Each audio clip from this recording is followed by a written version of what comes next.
the other one, No Organized Chaos, actual fandom. What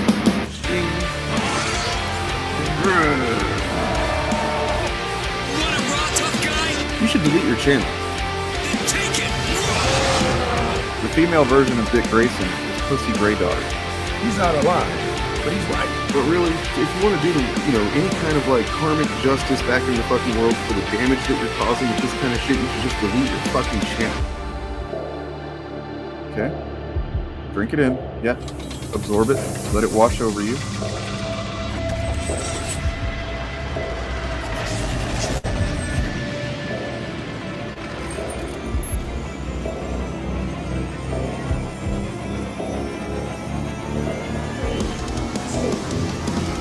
Look, here's the thing.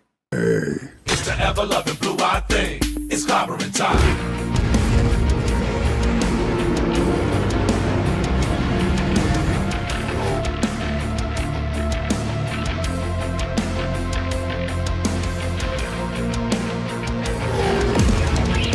I vaguely know who actual fandom is.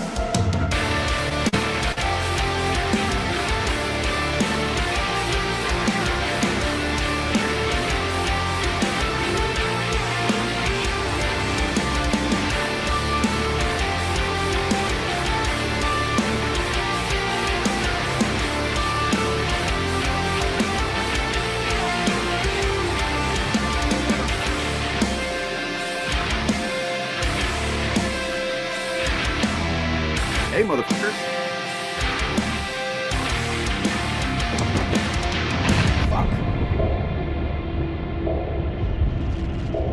The journey that we choose as fans. Everything's just not always going to be great. And when it's great, you got to celebrate the hell out of it. But when it's not, you just move on to some other shit. It's like the easiest thing in the world.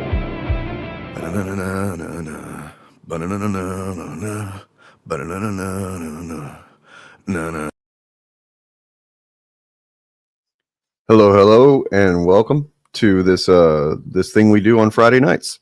But today it's Saturday. Sorry about that. Yeah, I was just feeling like crap yesterday, man. I was planning on streaming anyway. I was kind of just going to tough it out, hoping that I would just feel better by the time evening came around. And it just didn't happen. And I was like, you know what? You guys don't deserve to be half-assed. You guys deserve to be three-quarter-assed the way that I normally do. Okay. And the reason that you still come back is because despite my three-quarter-assing it, I've got people like Bob of the Old Ways to bring up at least a quarter ass. What are you bringing today? I am. How much? I'm worth at least a quarter of an ass. Yes. Yeah. So, I mean, look, but we're going to talk about some stuff that's kind of uncomfortable in some cases and hilarious in others. In the context of all of it, let me just go ahead and preface by saying it's all terrible that we even must be discussing this, but that these things occurred. The backstory behind all of it is Epstein, right? It's all fucking horrendous. There's also some opportunity for some things to laugh at here, as is seen on the screen. So, we put the ass in Avengers Assemble. Yeah, so I was hoping I was going to ask you anyway if you wanted to be the Epstein. Not that might be the wrong way to phrase it. If you want to be our Epstein expert tonight, but you did go through some of the emails, right? I did. Okay, so yeah, I just not all of them. There are 20,000 of them. Right, but right. I mean, I've looked at the emails that are most, I guess, I'm assuming the most relevant ones that have been discussed, but I did not go any deeper than that. The pathway to getting the emails that we got, I didn't fully realize until I guess yesterday or something, and it's kind of crazy that seemingly Massey is the one that released all these emails.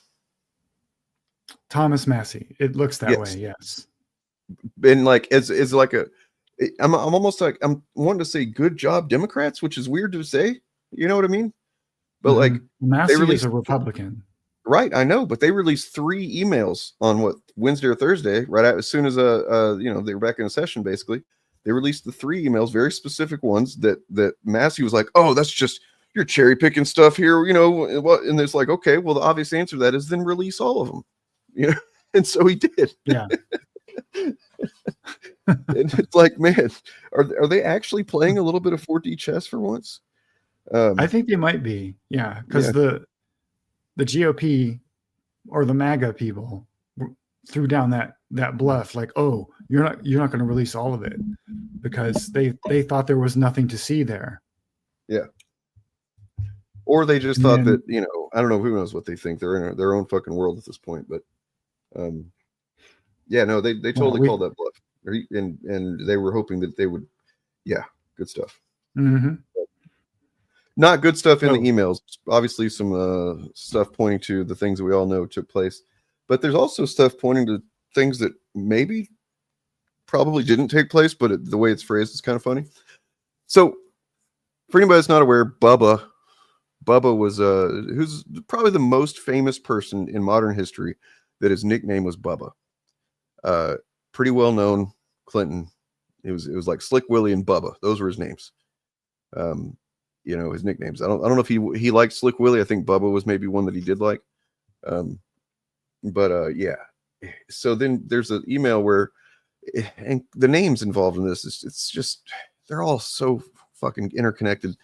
Bannon was with Epstein at the time, Jeffrey Epstein. Jeffrey Epstein's brother was emailing him, and this, what's also weird about all this is in 2018, and it seemed like they're using email as like IM. You know, it's like instant messages almost. They're, yeah, which is fucking weird, but they're old, so whatever. So yeah, Epstein's brother, you know, said to ask Bannon if Putin has the video of Trump blowing Bubba. Blowing the Bubba. photos. He said the photos. I'm sorry, not yeah, the photos videos. of Trump blowing Bubba. And they're like, you know, what? I mean, It's they could, so much juicier. The entire email chain. Yeah. Well, the entire email chain, it goes like this. There's the I'm going to paraphrase some of this, but the order is Mark Epstein, who is Jeffrey Epstein's brother. Yeah. Received an email from Jeffrey Epstein doing just basic brother check-in stuff like, hey, how you doing? I heard you got that prediabetes diagnosis. And then Mark Epstein wrote back and said, I'm doing okay. How's your boy Donald doing? And then Jeffrey Epstein replied, I'm doing good. I'm with Steve Bannon. Then Mark says, ask him if Putin has the photos of Trump blowing Bubba. Then Jeff Epstein. Let's pause right there, because so it could be that that doesn't exist at all, and it's just a big joke between them. You know, like as in like everybody knows that Putin loves compromise. He's probably got compromise all kinds of people, and he's probably got it on Trump. But you know, does this really happen? Who knows? We might never know, but it could be a joke. There's a wrinkle I can add later. There's some substantiating sources in Newsweek magazine, but we can get to that in a minute. You know, laying the groundwork for like our skeptical bona fides. And stuff. That we aren't just like believing this whole cloth just because we want to and because it's funny. That just trying to parse what could be the explanation for this, other than the thing that it's the internet ran with, as the internet does. But you know, yeah, the memes have been glorious. It puts other things in context, like obviously Big Beautiful Bill. That's a bit of a joke there, but also maybe he just can't get it off his mind. And look, Bill Clinton was, you know, not the best president. He's also not the worst. He was, you know, basically a Republican light, you know, a Republican who was cool with abortion, basically, in a lot of ways, right? And he, but one thing you can, if maybe some of you folks that are younger, you don't know this because you wouldn't know if you weren't alive and paying attention at the time. Dude could charm the pants off of a nun in like no time. Oh, yeah. You know what I mean? Like his fucking Riz is legendary. Was legendary. He is a Rizzler. He is the Rizzliest of all Rizzlers. He doesn't have it anymore. It went away at some point. You know what I mean? But like, it's back then. Yeah. I mean, I don't even fucking. I think the saxophone is just objectively the worst fucking musical instrument, and he still looked fucking great and made it sound good when he played it. And he wasn't even very good at it. No, he wasn't. But anyway, this email chain continues. So, like Mark, again, we'll pick up where we left off. Mark asks his brother Jeffrey to ask Steve Bannon, does Putin have the photos of Trump blowing Bubba? And then Jeff Epstein writes back, I thought I had issues. Or words to that effect, like, ha ha ha. Boy, yeah, I had issues. The Russian word for troubles or something like that. Mm-hmm. And then Mark writes back, you and your boy Donnie could do a remake of that prison movie, Get Hard. What is that? What does that mean? I mean, I know the movie, but like, what is? I'm just curious how what that means. No one knows. There's once again, this is like, it's a lot like the dark money effect of politics, as well as just like dark matter in space. You can see the shit around it. There's something going on around it. It's often hard to fucking spot though. Anyway, yeah. So a lot of other stuff came out of this, and various journalists jumped on different parts of it. But Newsweek magazine assigned someone to cover this specific email exchange. Yeah. And that journalist reached out to Mark Epstein, to Vladimir Putin, and to Bill Clinton. And the article said that and to the White House. And the article said, we tried to get a comment from each of these people outside of normal business hours. The only one who responded, was Mark Epstein, who responded immediately and said, Bubba in this exchange is not Bill Clinton. And that was all he said. He didn't say this was just a joke between us or anything like that. He just clarified Bubba is not Bill Clinton. He didn't say there are no photos of Trump blowing someone. This was just a joke, etc. No, just Bubba is not Bill Clinton. So, well, was that fun? So did Trump blow a guy? I mean, like, look, let's do, just also to preface, obviously, if he did, the thing that we're making fun of is not the fact that he's did a gay thing. Okay. It's that he's Trump and he just so happens to have done a gay thing, but like also, yeah, that somebody if that's true, then it's probably true that Putin knows about it and maybe even has some image about it, Yeah. The thing I thought of immediately was, you may remember a couple months ago, there was a summit between Putin and Trump in Alaska about the Ukraine thing and the Ukraine war. And then during that summit, there was a lunch scheduled that got immediately canceled, like suddenly canceled, and without any like prior announcement or something. It just surprised everybody. And the Trump staff came out of that meeting that was the meeting before the lunch, according to many people in the press corps, looking like they had just seen a ghost, or looking ashen faced was the word that was used for Caroline Leavitt and a couple of others. They came out of the meeting into the press area and just ran away. They didn't speak to the press at all. And everyone was wondering, what the fuck did Putin say in there that made them all look so spooked and scared? And then this email comes up. Does Putin have the photos of Trump blowing Bubba? And I thought, did Putin maybe show these people behind closed doors the dirt he has on Trump? The world may never know. But the whole tenor of that summit changed after that event. Like, they went in to the private meeting with Putin. They were scheduled to have a public lunch afterwards. The lunch got canceled, and the entire staff came out looking like they just got their asses kicked. And then their tune changed from, we're going to find common ground or something like that, to, no, Ukraine should just give Russia everything they want. That's the way to end the war.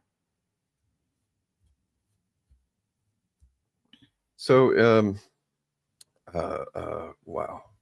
So yeah, this is I'm trying to confirm this right now. I am not just immediately able to find anything about this, but so what makes sense about it is that Bubba typically refers to like a younger boy in the context of a family member will become, if you're not familiar with the parlance of the South, for example, because I'm seeing a Reddit post where literally people outside the South are like, people actually are called Bubba somewhere. That's crazy. And then people in the South are like, yes, there's lots of people that get called Bubba, typically like a younger brother or something like that. And it's like a nickname that sometimes sticks through adulthood, but not usually. And it's, not even necessarily like an official nickname that somebody gets. People will just use it kind of randomly, be like, hey, Bubba, like, and I've experienced that. You know what I mean? So like the idea that it just references young boys is kind of a notable thing in this context. It is. 6 months. Yeah, dude. Thank you, man. Yeah. Thanks for being one of the OGs, right? Not really, but I mean, 6 months. You've been here since I got my money back on YouTube. That's pretty great. Thank you. Holding it down. Putin would never. What are you talking about? Putin would never. Right. So this is somebody said this has become yeah. Sorry. Go ahead. Somebody said earlier, this is now a comedy fact, whether it's true or not. Or as Morgan would say, it may not be true, but it is canon that it's you're right. Clinton and JD Vance fucking couches. Yep. It's just a thing and that the happened. memes that have come out of it are delicious. Some of them are pretty great. I was watching Keith Edwards coverage of this earlier, and he showed a couple of funny ones. Like I wish I knew the guy's name, who it was, but he was watching. But it's like a gay man, obviously, pretty outwardly gay man, who was mouthing the words of Trump describing Arnold Palmer's dick, and like, it's like using the fucking voice that Trump actually speaking it, and just his mannerisms kind of adding like a very flamboyantly gay man's mannerisms to it. It's like, oh wow, that takes on a different context when it's done like this. I'm not saying I did give Bill Clinton a blowjob, but if I did, it would have been the best blowjob of all time. No one gives better blowjobs than Trump. I mean, and then there's this image, from I think it was the U.S. Open or something that year, 96, something like that, with Trump and Bill. I mean, so that's the funny thing about it. But like, hopefully, the funny part of it, the fact that it is canonical. I mean, Trump and his big beautiful bill, yeah. Like, honestly, like what's fucking weird, what I don't like is whenever something like this comes up and I could see myself and a friend being in the same photo doing the same thing. Yeah, but because it actually kind of almost starts to humanize Trump in my mind for just a split second, and I realized, wait, no, can't do that. Because if it was me and my friend, it would be like, the joke would be that we are so comfortable with each other and cool being friends and not gay that I can just tap him on the crotch and he's fine with it. Of course, I haven't done this in a long time. It's been a long time, so I was that close to my buddies. Understand a lot more about consent now. But this is just fucking what? Donica Lewinsky, I saw that too. That's pretty fucking great. I've seen some really great one-liners. There's also, but I don't know that that's really it. I've seen some memes about Bubba Trump shrimp company. I guess the shrimp in that would be referring to his penis from reports. I don't know, man. It's don't let it distract from the fact that this is all in the context of him almost certainly engaging in I mean, look, if he wasn't just so clearly desperate to try and keep this shit covered up, I would not just assume that he probably did engage in some sex crimes with children. But because of the desperation and the attempts to keep it covered up are so absurd and like unprecedented in terms of like, so he brought in the I think four different representatives or Republicans, including there was Nancy Mace. I don't know if she's actually a Republican or Democrat, I forget. basically acts as a Republican. He's a Republican. And then you know, Boebert and stuff, and like Boebert in particular, I think she was the one that they brought into the sit room. Mhm. And like literally, that's the room where you go into, like where they fucking, you know, where, you know, the famous image of Obama like looking at the screen while they fucking killed Osama bin Laden, right? Mhm. And that's where they brought her in, along with Kash Patel. Oop, I just hit spacebar. Didn't mean to do that. With Kash Patel and Pam Bondi to try to get her to change her vote about releasing this shit. And it's like, that is not normal. That's not how things are typically done. It's clearly an intimidation tactic. And I will say this, credit to fucking Laura Boebert, man.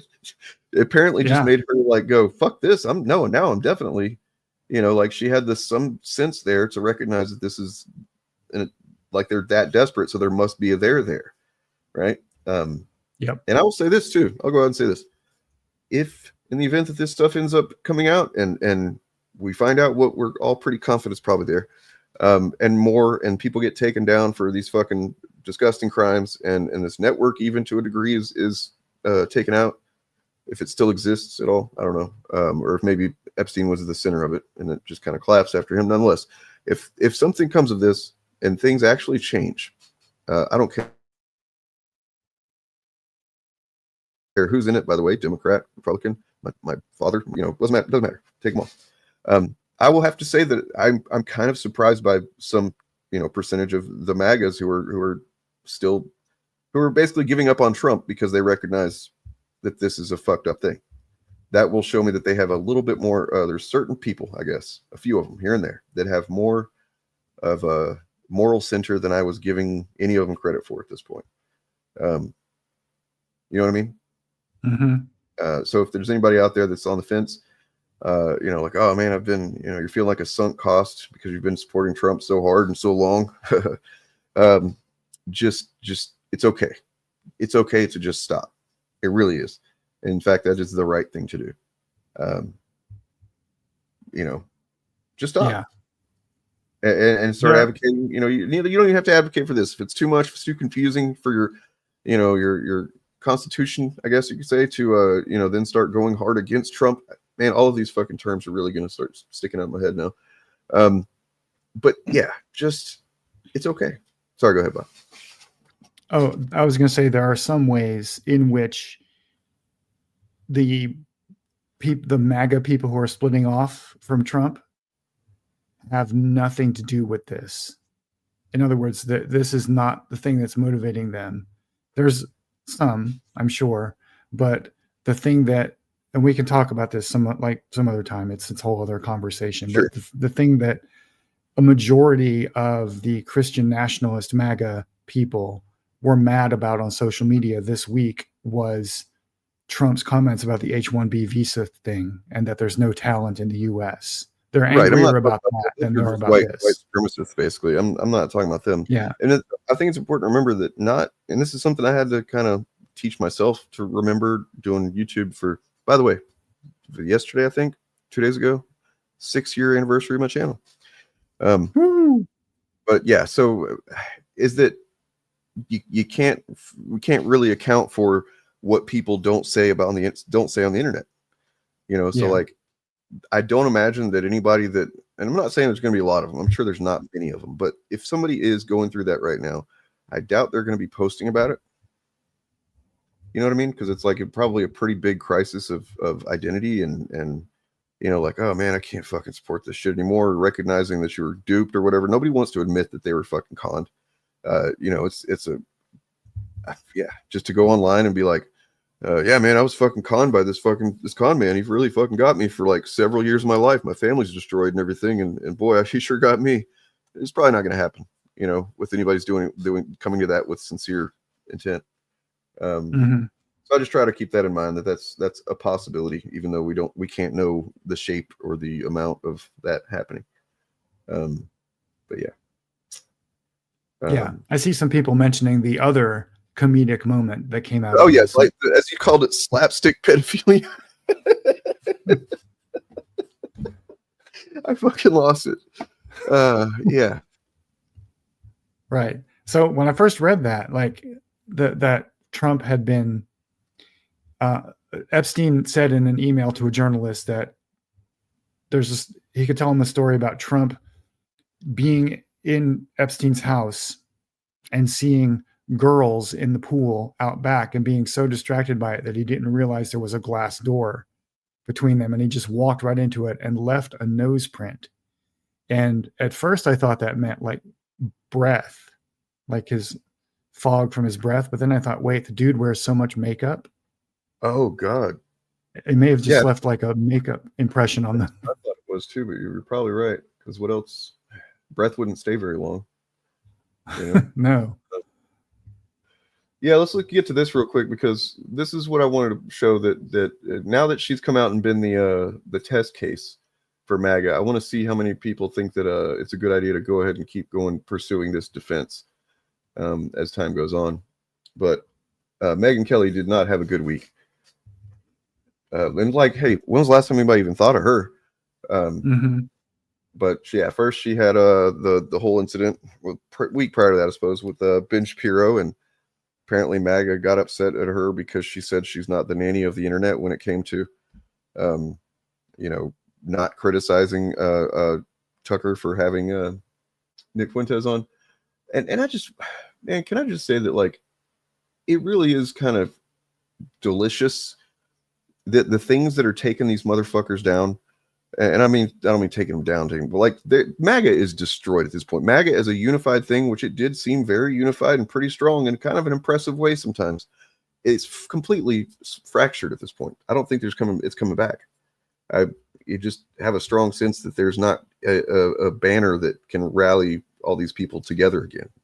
That's not MAGA anyway.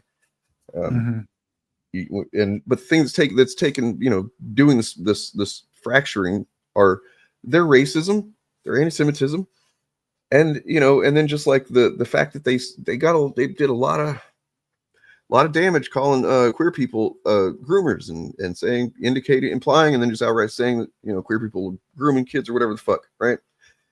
And now here's this, and Kaya Rychik, by the way, is over here fucking posting all kinds of like, clearly she's trying to fucking spin the narrative and deflect from what's happening on her side of the fucking fence. But nonetheless, it's just kind of delicious that this is the shit that's coming back to get them. You know what I mean? And yeah, kind of feels like there's maybe some possibility for some sense of justice in the world. I don't want to get my hopes up too much, but anyway. Are you going to play a clip? Yeah, I was just trying to find it. Okay. I got several clips that I wanted to look at, maybe too many. Here we go. Yeah. For Epstein, I've said this before, but just as a reminder, I do know somebody very, very close to this case who is in a position to know virtually everything. Not everything, but virtually everything. And this person has told me from the start, years and years ago, that Jeffrey Epstein, in this person's view, was not a pedophile. This is this person's view, who was there for a lot of this, but that he was into the barely legal type. Okay, just to stop right there. What she's saying makes no sense. Because she said the barely legal type and then goes on to describe 13 to 14, 15-year-olds. That is not barely legal. That is not legal at all. That is still very, very illegal, still very much a crime. And to any decent person, morally repulsive. Yeah. So just like her trying to even do this defense as like a technicality, but still fucking it up is so stupid. You know what I mean? Like it's just so stupid. And that's all. If you admit to knowing someone who was, in her words, close enough to this to know almost everything about it, if you have somebody who was on the inside of all of this and you're using them as a source, something's wrong. Why would you trust them? If they're close enough to all of this, to know all of this in details that the rest of us don't know, why do you believe anything they're telling you? Well, I mean, I was taking it that she was trying to imply, and I just don't believe her, honestly, that she actually has somebody close to anything. I think she just, I don't either. She didn't want this to be her take, so she laundered it through a phantom. Yeah. But yeah, even still, it's pretty bad just to barely legal is, and this is a whole other topic that we probably should get into at some point, is a problem as a concept, period. Yes. You know, the idea that, and it's upsetting to see how much just generally porn on the internet is based on this. Because the idea being that, they're not illegal, but they're almost illegal. You know what I'm saying? You know what I'm saying? Mm-hmm. You know what I mean? Like, yeah, it's gross. Yeah. It is. And then for her to just like conflate that with, I don't know, actually just illegal children. It's right. Really, really bad attempt. Fucked it up. She should just go away now. I think there should just be like these cosmic rules. Like if I were God, I would enact these rules that like once you say something like this, you just like you vanish some fucking phantom zone. You know? Yeah. Anyway, it's like when you go to a doctor and say a friend of mine has a problem, right? It's the same thing. And it raises the question: Megyn Kelly, pedophile or libertarian? It's a trick question. Trick question, yes. Oh God. Oh my God.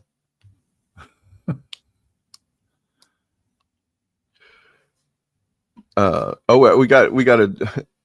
So we've got someone literally saying here, pedophiles and people who defend pedophiles are better than just a person who is not a conservative. This is brain rotten to the fucking extreme, and it's pathetic that you even felt compelled to say this, and you should be ashamed of yourself, because that's the only response I'm going to give any of you people going forward. Just I'm going to declare that now, that from now on, anyone who defends MAGA and Trump is someone who's defending fucking pedophilia, and wants to see children trafficked and raped. That's what you were defending at this point. That's all the red fucking hat. That's what MAGA stands for. I don't care if the acronym makes sense or not. MAGA to me is just, I love, defending this stuff. So good job, man. Mm-hmm. You just told on yourself. That's it. You are either a PDF or a PDF enabler when you say things like this. That's all any conservative defending Trump is ever saying anymore. Anything they say is code for I am okay with exploiting children sexually. Yep. That's not a deal breaker for you. I mean, in that way, at least that one was just straight up about it in a way, Of course, it's anonymous, so they're not actually putting themselves out there to say it. But I mean, yeah, that's what they're all saying, even if that's the subtext. So they might be saying, oh, I actually think that he had some good ideas. He's done some good things for the country. Oh, yeah, so you're just cool with pedo shit, is what my response is going to be. You know what I mean? Never mind the fact that if we wanted to go down that road, I could probably, my microphone's falling down. I could probably paint a picture as to why he's been bad for the country on virtually every level. But just to not waste any time with these motherfuckers, because they don't understand reality anyway. They understand that he's brain rotten fascist, man. Speaking of which, this is not explicitly connected, but it is an interesting thing here that I wanted to throw out here. Oh, we're done with Found Megyn on Kelly? material Okay. from a sofa in Hitler's bunker have been DNA tested, and the results suggest he may have had a rare genetic condition. According to a documentary set to air in the UK, Hitler's DNA has a genetic marker associated with Kallmann syndrome, which can delay puberty, lead to low testosterone levels, and a micropenis. Yikes. There's an old World War II song. Maybe it's not from World War II, but there's an old song called Hitler Only Had One Ball. It's true story, though. He did. Sounds like that was prophetic. Gordy, stop it. Yeah, one of his testicles did not descend as they are supposed to do. I mean, my brother had a similar thing, but they, nowadays it's pretty easy to make it happen, I guess, if you go to the doctor and they, do it. I'm not sure what that process is. I wasn't involved, but yeah, it happened with my brother when he was probably 12 or 13 or whatever. I'm going to guess that this condition is probably common among the leaders of MAGA as well.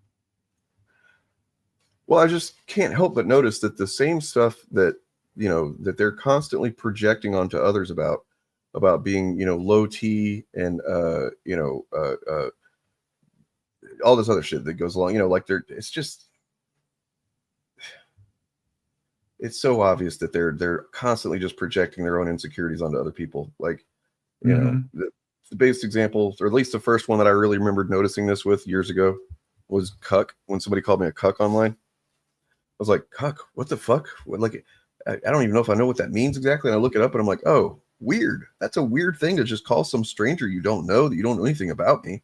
You know, like it'd be one thing if I actually had some, I don't know, but like still, you're just saying what you're insecure, what you're scared of. You're scared of, you know, not being enough for a woman, and that she's going to leave you, or what? I don't know. Maybe it's what they really want. They want to watch somebody fuck their girlfriend. I don't know.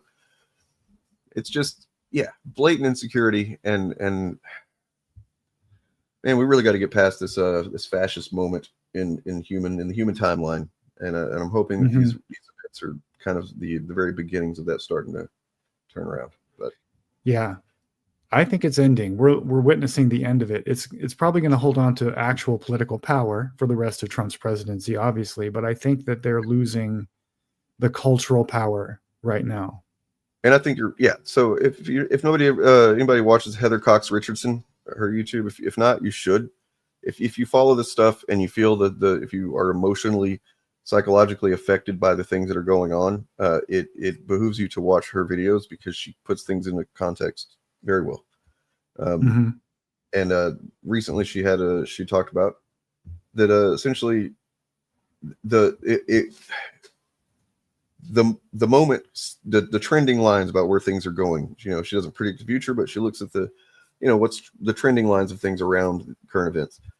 It really does seem like the people have just finally woken up and said, fuck this. You know what I mean? This, and that's great. However, obviously they're still in power, but there's a big difference between, like, this does not look, what she said specifically, what we think was not, okay, she said, this is not what it looks like whenever there's going to be an effective authoritarian regime in power, right? Like, this is not the makings of an effective authoritarian administration regime. This is clown shoes, and you know, they're not even fucking good at it, man. It's pathetic. Whoa, she is really. It's so fucked up, man. I hate that fucking MAGA, just like this right-wing brain disease in general, makes people like that. Where they're like, literally, she's a victim of sexual assault. She's got a 14-year-old daughter, and she's still just out here making content in defense of, you know, this shit. Well, it's interesting that because I was thinking, why did she choose this particular talking point? And what she's doing is this is beginning the process of normalizing this talking point, because I think they all know that what's going to ultimately be revealed is that Trump messed around with 15-year-olds, or, you know, with kids who were 13 to 15 years old. And so what they're doing right now, before that revelation drops, is trying to normalize the idea that everybody does this. Right. Or it's not really that bad. You know, it's not as bad as other kinds of child rape. You know, this is on a spectrum, because they know what's coming. Let them try it, man, because that's the exact kind of thing that I think has led to this massive awakening of people saying fuck this shit, is them taking it too far. They won the presidency, they won all the, you know, they were in all branches of government, even the Supreme Court, they got that unlocked, and they felt they were unstoppable, and they started, you know, advocating for shit and defending shit and pushing shit that just, you know, the average person, despite them claiming to be representing the average person, they don't. The average person is sadly not as engaged as they should be. The average person is not paying attention to a lot of the shit that goes on politically day to day, but they pushed hard enough and in enough ways that affect people's lives that people started fucking noticing. You know, with the Jimmy Kimmel shit, and, you know, any number of things, the fucking blowing up Venezuelan boats. Yeah. Mm-hmm. Yeah. So, yeah, I mean, honestly, if Bubba means the other thing, meaning boys, Mm-hmm. then, Yeah. you know, I used to say I felt pretty confident that, you know, not that I was thinking that it was going to take him down or anything, but even after it's people's, you know, there was no evidence of the PP tape found, right? Apparently, Mm-hmm. I still think that Steel Dust here probably was full of just actual shit that he discovered. Yeah. I don't I mean, see any reason to make that specific thing up. You know what I mean? And yeah. him having women, sex workers pee on the bed that the Obama slept in seems like the most petty and Trump thing you can imagine, but not out of character for him. You know? Yeah. I don't think this is going to end his presidency No, in the it's sense just of removing him from power. the perceived mandate that he's, you know, doing something that everybody wants and that everybody's behind it or whatever. Yeah. The scary thing is that this very well likely will cause some more lashing out with the power that he has. You know, we know Stephen Miller is all too happy to, you know, do whatever. Like, he's probably in his ear right now, like, you know what we ought to do? Fucking worm tongue up there, DC. We ought to send the National Guard into, you know, work, blah blah blah, and like just coming up with crazy fucking schemes that aren't going to actually yield any long term probably results for them, but are just at least right now going to, you know, upset people, and they're fine with that if that's all they get away with, you know. Yeah.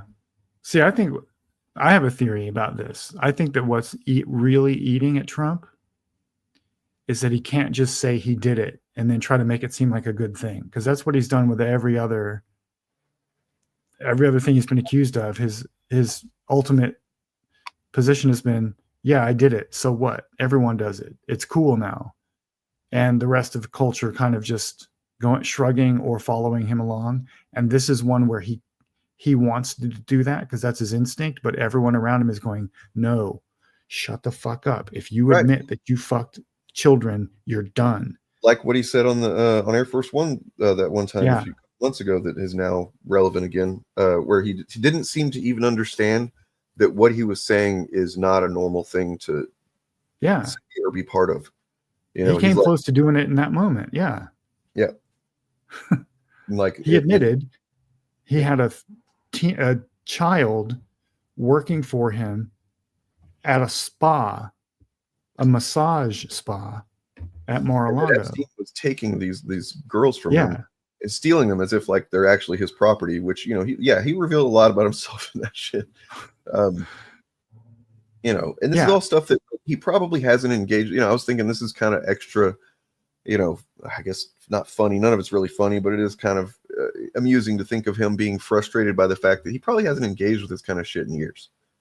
You know what I mean? Like, he probably hasn't done this type of thing in quite a while, for various reasons. You know, since he's been in, was president the first time, for sure. He probably hasn't done any, you know, not basing it on him being like a good person or whatever, but just like, you know, he's old. It's probably not the most convenient thing in the world for him to even get it up at all. But yeah, it's and so just like coming back to bite him now, and he doesn't know how to talk about it because it's not something. It was always just like, you know, hush hush between him and a few other people, and otherwise he probably has never even considered it such a bad thing. Like he knows it's bad, right? Obviously he knows it's bad in some way, but like how he views it is probably impossible for us to see it that way, or to even kind of understand that it's just like, yeah, not to mention the fact that his fucking brains are leaking out of his ears daily now. Yeah, I mean, like the best case scenario for him. Yeah, his plug fucking right. Yeah, I mean, the way he's talked about these women, the way he talks about this shit, it's like after E.G. and Carroll, and after that verdict, he immediately started saying the same shit, you know what I mean, about her or whatever. And it's like, to me, I was like, oh, he's doing this just to be a troll, basically. He's saying this shit because he knows it. I don't think he was. I think he just doesn't understand that the things he's saying are not fucking, you know, Right. okay. You know what I mean? Because his whole life he's been surrounded by men doing the exact same things. So he thinks it's normal. And with all these emails coming out, like the best case scenario for him, the most charitable reading of all of this is that he was complicit, that he knew all of this going on for years, that he lied about not being in contact with Epstein anymore and basically did nothing about it, which makes him complicit in the crimes, even if he personally did nothing physical with anybody. Yeah. Well, I mean, so if you ask me right now, name the person that is most likely, of all the information you have, most likely to have been responsible for Epstein's death. Now, at this point, I would go, well, I know one person who's gone to extreme lengths to, keep his crimes fucking covered up. And also, oh, wait, I think, yeah, that guy was the president at the time that it happened. Yeah. And some of these emails are like communications between Steve Bannon and Jeffrey Epstein in 2019, like a week or two before Epstein died. Yeah, so there's some stuff in there. You know what? Let me pull that video up that I shared with you earlier, because it's a pretty strong case that she makes in this video about what people are missing, kind of with this discussion around what's in these emails. So the idea that he was the dog that hasn't barked or didn't bark, I think generally most people were taking that to mean that, like, let's see. I'll let her explain it because she does it better than me. I'll have to look up her name after I start playing the video because I forget. But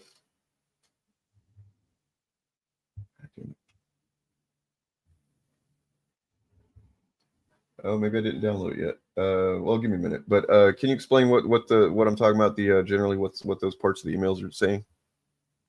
Well, the reference you're referring to, I think it comes from an exchange between Jeffrey Epstein and Ghislaine Maxwell. Right. Yes. And I forget the context exactly, but it was in 2011 before Trump was running for anything. And yeah, but it was still after his Epstein was convicted. Yeah. And they're talking, I don't remember what they were talking about before this, but Epstein says words to the effect that Trump is the dog that did not bark. And a victim whose name has been redacted spent hours with Trump at Epstein's house. And Epstein is basically like surprised that nothing happened because of this. And then Ghislaine Maxwell replied, yes, I've been thinking about that myself. And the phrase that he is the dog that did not bark or something like that comes from a Sherlock Holmes story in which the fact that the dog did not bark was a clue that the killer was known to the victim because the dog was familiar with him. Yeah. So they were, and I think, that's not a direct one-to-one analogy. So I think it's understandable that people are kind of like not sure what to make of it. But like, yeah, and people are taking it to mean that that's Epstein saying that Trump was in on it and just kept his mouth shut or something like that. Like he's the only one that didn't squeal, something like that he's not a snitch, basically. Yeah, but that it may actually mean the exact fucking opposite of that. And her name is Sheila Zolnoor, Zolnoor, Zolnoor. She is an attorney in Florida. Yes, she makes fun of that fact that she's in Florida. But I've actually watched several of her videos now. She puts out pretty great content. Let's see. Epstein, the dog didn't bite. All right. Video's called A Different Perspective. Oh wait, I gotta get rid of a video before I can share that one.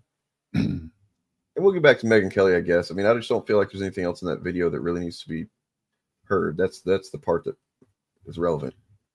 Her just, I don't know, man. It's I got so much shit to look at that I'm kind of just like all over the place right now. Well, Well, you were about to play that lady's video. Do you have it ready? Yes, I downloaded it, and then I realized I went to upload it, and StreamYard told me I can only have so many videos at a time, so I had to get rid of some stuff. Now I've got it. StreamYard.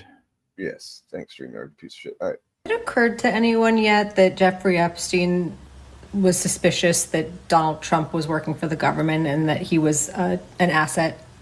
He was an asset. And I haven't baked yet which government, but a government. Because this email here, I think, is being widely misinterpreted. And hear me out. April 2nd, 2011, Jeffrey Epstein writes an email, private email, no other recipients, to Ghislaine Maxwell. That's her name. And he says, I want you to realize that the dog that hasn't barked is Trump. This particular victim, and based on what Caroline said today, it's Virginia, spent hours at my house with him. He has never once been mentioned. Police chief, etc. I'm 75% there. And she says, so that last part is the part that just whenever I first read this, I was like, what is that even referencing? That doesn't seem to make any sense with what else is being said here. I think it's probably tied to a conversation between them that we haven't seen the rest of. Right, but when she explains what she explains here, it does seem like you can maybe, it might make complete sense. So basically what Jeffrey Epstein was kind of saying here seems like, and I'm convinced of this, was that they are suspecting that Trump is essentially an informant for what? I don't know. But there's been speculation about that prior to this for years, apparently, that he was something. I have been thinking about that, ... Everyone is misinterpreting that to mean that Donald Trump hasn't said something. He hasn't talked, because they're saying that the dog that hasn't barked, and so they're interpreting Donald Trump has not talked. But that doesn't make any sense, in my opinion, in this context. The dog that hasn't barked is a reference to a Sherlock Holmes story wherein someone is dead and a witness says, I don't think there was anything weird because the stable dog didn't bark. And Sherlock Holmes says the dog not barking is suspicious. The absence of the thing is evidence. The thing that should have happened not happening is suspicious. It has piqued my suspicion. The name that should have been named, that is conspicuously not named, is Trump. That's what that sentence means. Virginia spent hours at my house with him. I have personal knowledge that he should be named if she's naming any names. I was an eyewitness to events that would make me believe that that name should have been named, and the fact that it's not being named is suspicious to me. Police chief, etc. is obviously a reference to something that they have talked about. So pairing this dog that hasn't barked plus the police chief, I'm 75% convinced of this theory that we've talked about. And she said, yeah. He finds it suspicious. So maybe he paid her off. But we know that this is 2011, and maybe this means that he knows, because of the whole police chief thing, that his name was named during the investigation from his first arrest. Sweetheart deal that resulted in 2008. This is all very suspicious to him. And 2011 was when Jeffrey Epstein was trying to make his comeback into the social spheres after his arrest. So, and all the other emails really seem like he's trying to figure out ways to capitalize on information he has. For example, Epstein writes to Wolf, if we were able, so Wolf says to Epstein, he's gonna, in 2015, he's gonna give an interview to CNN, and there's a very good chance that they're going to ask about your relationship. And Epstein says, well, if we were able to craft an answer for him, what do you think it should be? And Wolf says, I think you should let him hang himself. If he says that he's never been on the plane or to your house, that'll give you valuable currency. You can hang them in a way that potentially generates a positive benefit for you. Meaning. So yeah, as she's explaining here, it becomes clear, if you just glancing at the emails, it seems pretty, especially at this period, I think, but even in 2018 of emails, it seems like Epstein did not like Trump. Epstein yeah. actually on record as at one point saying that Trump is like basically just the most, and this is from Jeffrey Epstein, the most like vile fucking person, you know, no redeeming qualities kind of thing. And then yeah, so it seems to me that this is at this period he was trying to ingratiate himself with the public again, because he had his little slip up where he got a little slap on the wrist for sex crimes with children, but he wasn't actually I don't know if he was labeled a pedophile or whatever, but like yeah, the what he ended up getting in terms of justice was not justice at all. It basically just kind of swept things aside so that he could continue on doing what he was doing without a lot of you know, people taking notice, and that allowed him to continue doing these horrible crimes for another decade almost. And yeah, but at this point he was trying to, I think, you know, yeah, he's trying to, the way I read it is he's trying to launder his own reputation. Yes. Like you said, and get back into the good graces of the elites and Donald Trump, because you're right, he got a slap on the wrist. But I want to back up to that email between him and Ghislaine Maxwell, because we know from the first case against him that, I forget if it's the first case or the second case, but we know that he had every room in his house bugged with cameras and microphones. So if he's saying to Ghislaine Maxwell that one of these victims, presumably Virginia, was with Trump for hours in his house, that means Epstein knows there is video evidence of something that.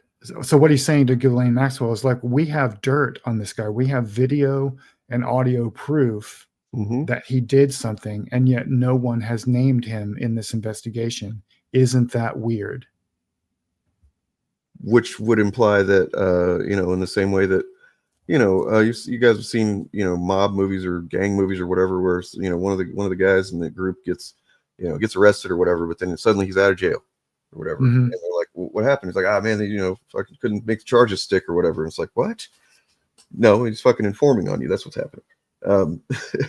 And yeah, it's So what she's pointing at, and what she's saying that she thinks Epstein was pointing at, is that Epstein may have suspected that Trump was a criminal informant for somebody, connected to the investigation. And being a criminal informant means that you were involved in the crime and you got busted, you got caught doing it, and you made a deal with the police or the feds or whoever to avoid prosecution.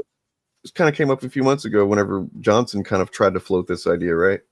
But Johnson said he was working undercover for the FBI. That's a different thing than being a criminal informant. But even some of the MAGA, you know, loyalists had, you know, some of the chuds online had started kind of seizing that and tried to use it a couple of times. I'd seen it where they're like, if he was or where it's like, well, hold on, man, you're acting like the guy was just, like Elvis showing up at the White House ready to become a cop out of the, you know, kindness of his heart or whatever.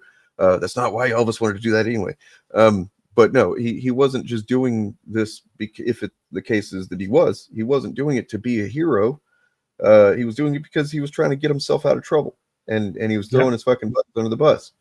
You know, which is the most Trump thing ever as well. Yeah.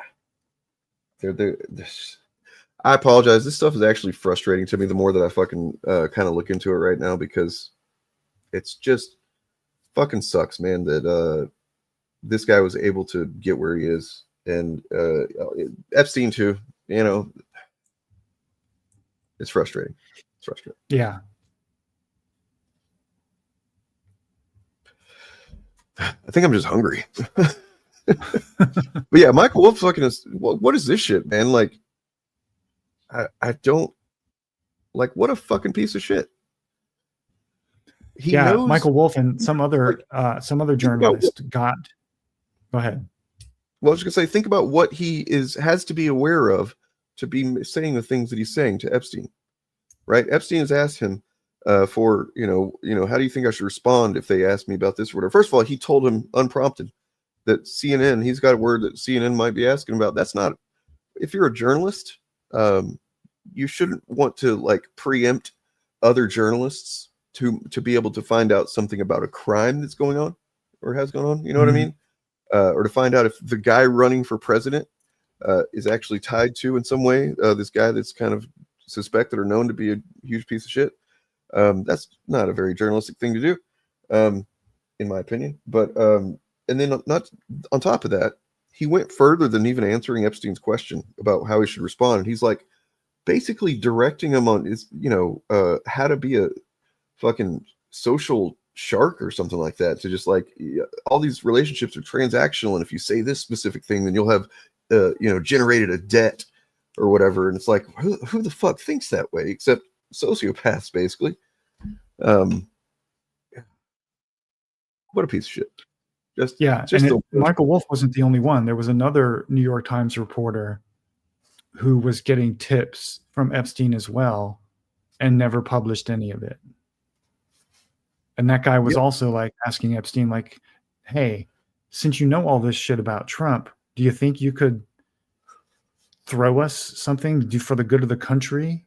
I think he actually used the phrase for the good of the country, to like give us something that might derail him. And the only thing Epstein said was, do you want pictures of Trump with girls in bikinis in my kitchen? I can give you that.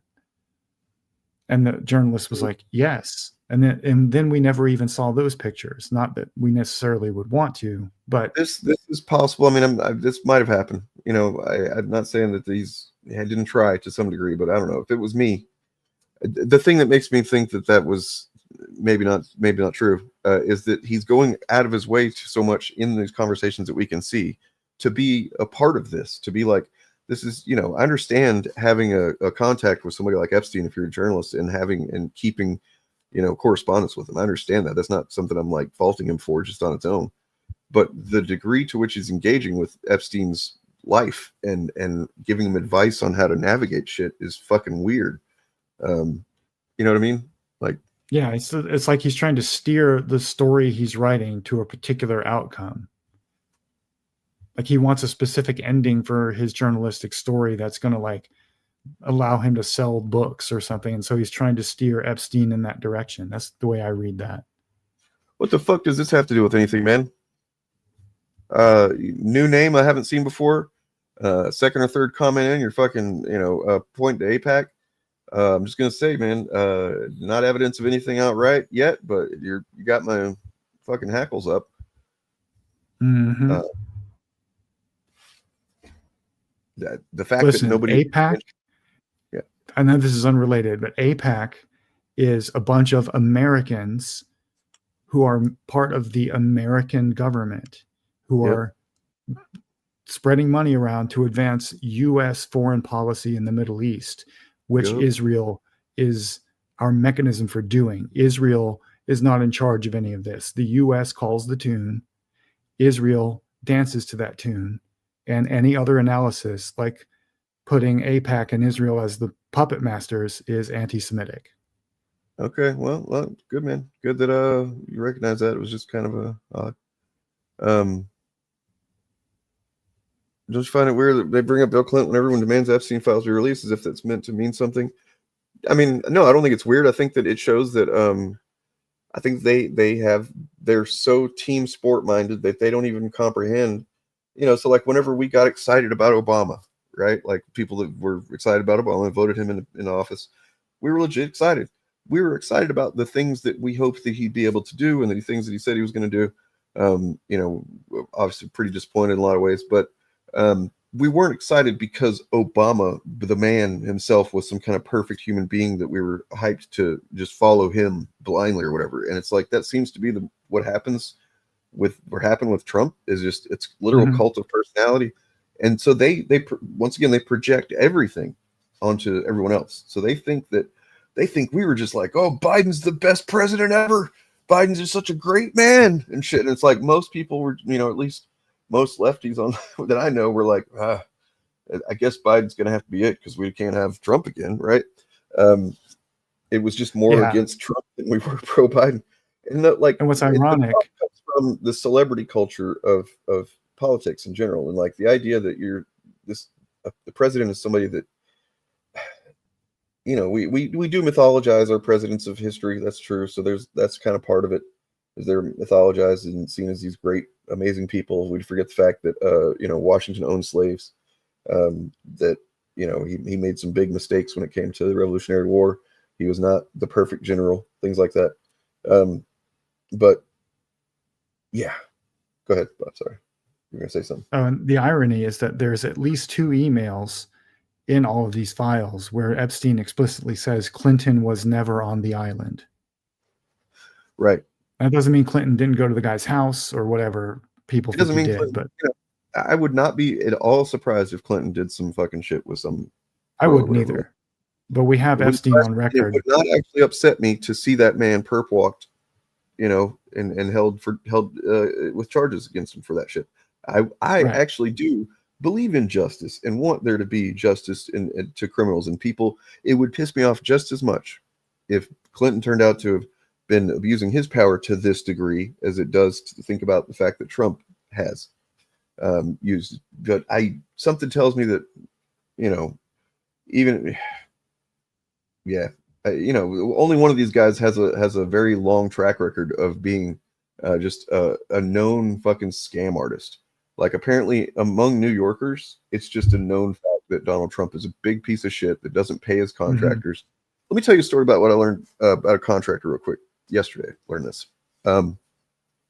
Contractor who worked for or was friends with a guy that had worked for Trump, said that he told his buddy, he was like, I got this Trump contract, and his buddy was like, no man, don't fucking do that because he doesn't pay, and the guy says, no, I understand, I've heard these rumors, right? So I've got an ironclad contract, exact dates that he's going to pay me and everything. And so he thought, he had it on lock, and that Trump wasn't going to get him. He went on to put a bunch of his own money that he had to put in to front the cost for whatever he was building for Trump. And then come bills due, Trump does not pay. And yeah, of course you got this contract with him, so you can take him to court. And he did. And he took him to court.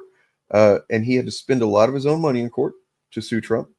This took a couple of years' time. Meanwhile, because that contractor had to, appropriate funds from other places, basically, on the good faith that he was going to get money from Trump to pay these people back or whatever, that he ended up in debt to a bunch of people himself. And by the time that he did win a little settlement, basically, where the Trump had to pay out, which was probably fractions of what he was supposed to pay in the first place, he was able to kind of like pay back the people that he was indebted to, this guy. So the day that he got that settlement, he paid people that he was in debt to and killed himself. Yep. That's how it's not just Trump who operates that way, but a lot of billionaires do that because they can afford, like, the legal fees for not paying a contractor are cheaper than paying the contractor. So they'll just stiff they'll like agree to something like pay you half up front and then the rest afterwards. And after the job's done, they just don't pay. And they get dragged into court, but they're rich enough to afford it. Whereas the people suing them have to pay for expensive lawyers and all that other shit. So it bankrupts them to challenge. Right. But I mean, this guy had made, he'd put his whole reputation on the line because he was certain that this would benefit his company. Basically, I'm going to build for Trump. That's going to raise my profile. So I'm going to take these risks on these loans and stuff like that. But the problem is that he actually did feel bad about owing people money, unlike Trump. And yeah, that's just sociopathy on Trump's behalf, man. It's fucked up. That raised the question that I think is pretty important for people to recognize, that Trump probably hasn't been actually rich in a long time. I don't know how much you've looked into this. But basically, he's richer now than he's ever been. Sure. Yeah. Because of presidency. Yeah. But prior to this, so like when he got on The Apprentice, he was probably the least wealthy of his entire life was whenever he started The Apprentice. Yeah. So just using the image that he developed, he got on that fucking show, and that helped launder his image, I guess, with a bunch of idiots that don't realize reality TV is not real. But Well, like a lot of super rich people are that way. They're only rich because of their holdings in like stock and things that aren't tangible. Like in terms of actual liquid capital, like they could go to the bank and pull it out that day. They're not billionaires. They can't just go to the bank and pull out. They don't have like a personal savings account or anything like that has billions in it. They just have they have like diversified holdings that can't be liquidated quickly. And if they lose all that, like there's some kind of bubble or something, they're not going to be rich anymore. They're living on credit for a lot of them. And I think Trump was that way, I think, in the 90s and early aughts, where he had his name on a lot of buildings and a lot of stock options and stuff. And he was like making passive income off of stock dividends or something, but he didn't have a lot of personal wealth in the bank. I think that was his situation. And now he's like super rich because all the shit he's ripped off from the US government. Yep. A confidence man, very, in many cases, especially the more classic kind of grifter that, would convince some, down and out schmuck that's got a little cash on him to the confidence being the confidence that the mark places in this person. That's what confidence man refers to. The first thing that they generally want you to be confident in is that they are rich and they're very good with their financial decisions.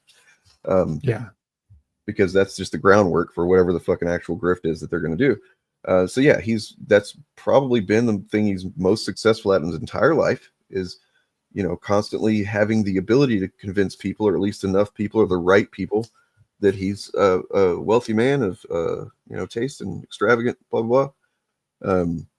But, one of the easiest ways to spot somebody that's not actually wealthy, but, is imitating what they think a wealthy person does, is just the gaudiness of his fucking, aesthetic choices. Like, the gold everywhere and shit. That's not how actual rich people tend to.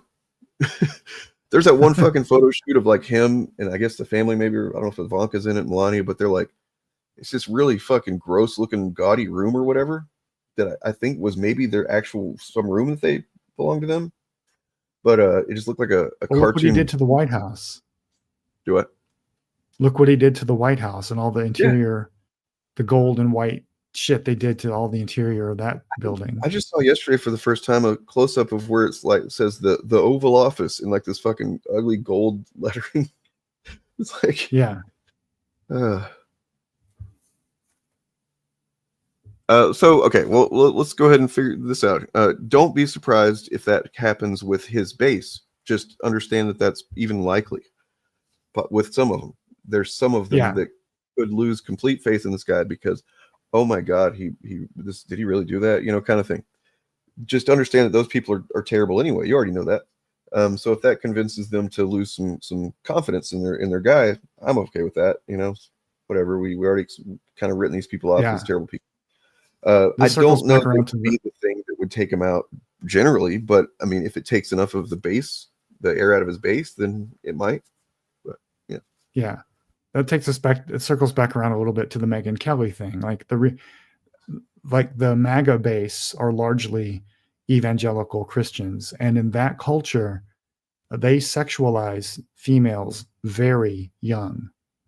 Like their purity culture is all about teaching girls, and I mean like girls, not adult women who we call girls for sexist reasons, but actual girls, that they need to cover their shoulders and all that other stuff because they don't want to tempt the men all around them. And they say this to kids who are like 12, 13, 14.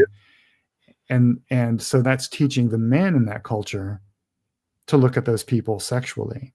And so Megyn Kelly is laying this defense because we can continue watching that. That's going to be convincing to that segment of the MAGA base. Yep. Whereas if Trump did a gay, that's unforgivable. That's unforgivable. Yeah, that's unforgivable to them because they think gay people are all groomers and shit. So for that segment of MAGA, if Trump did anything vaguely gay, to their mind, that is worse than having sex with 15-year-old. Right. So like what they're doing is, when you think about it, it's fucked up. Is she's actively trying to write their morality for them, like as in write, narrate it, because they don't actually have a defined morality. A lot of these people, so they need to understand what to think about this stuff, and that's what a lot of honestly right-wing propaganda does. When I think about it, is they're trying to fill in the blanks of where they should have a more developed sense of humanity and morality, and they don't. So MAGA is able to fill that in with like, well, here's how to think about this. Look, okay, so it's not like he was fucking 5-year-olds. They were like, 13, 15 years old or whatever. It's like, that's different, and you, like you said, I'm from the South.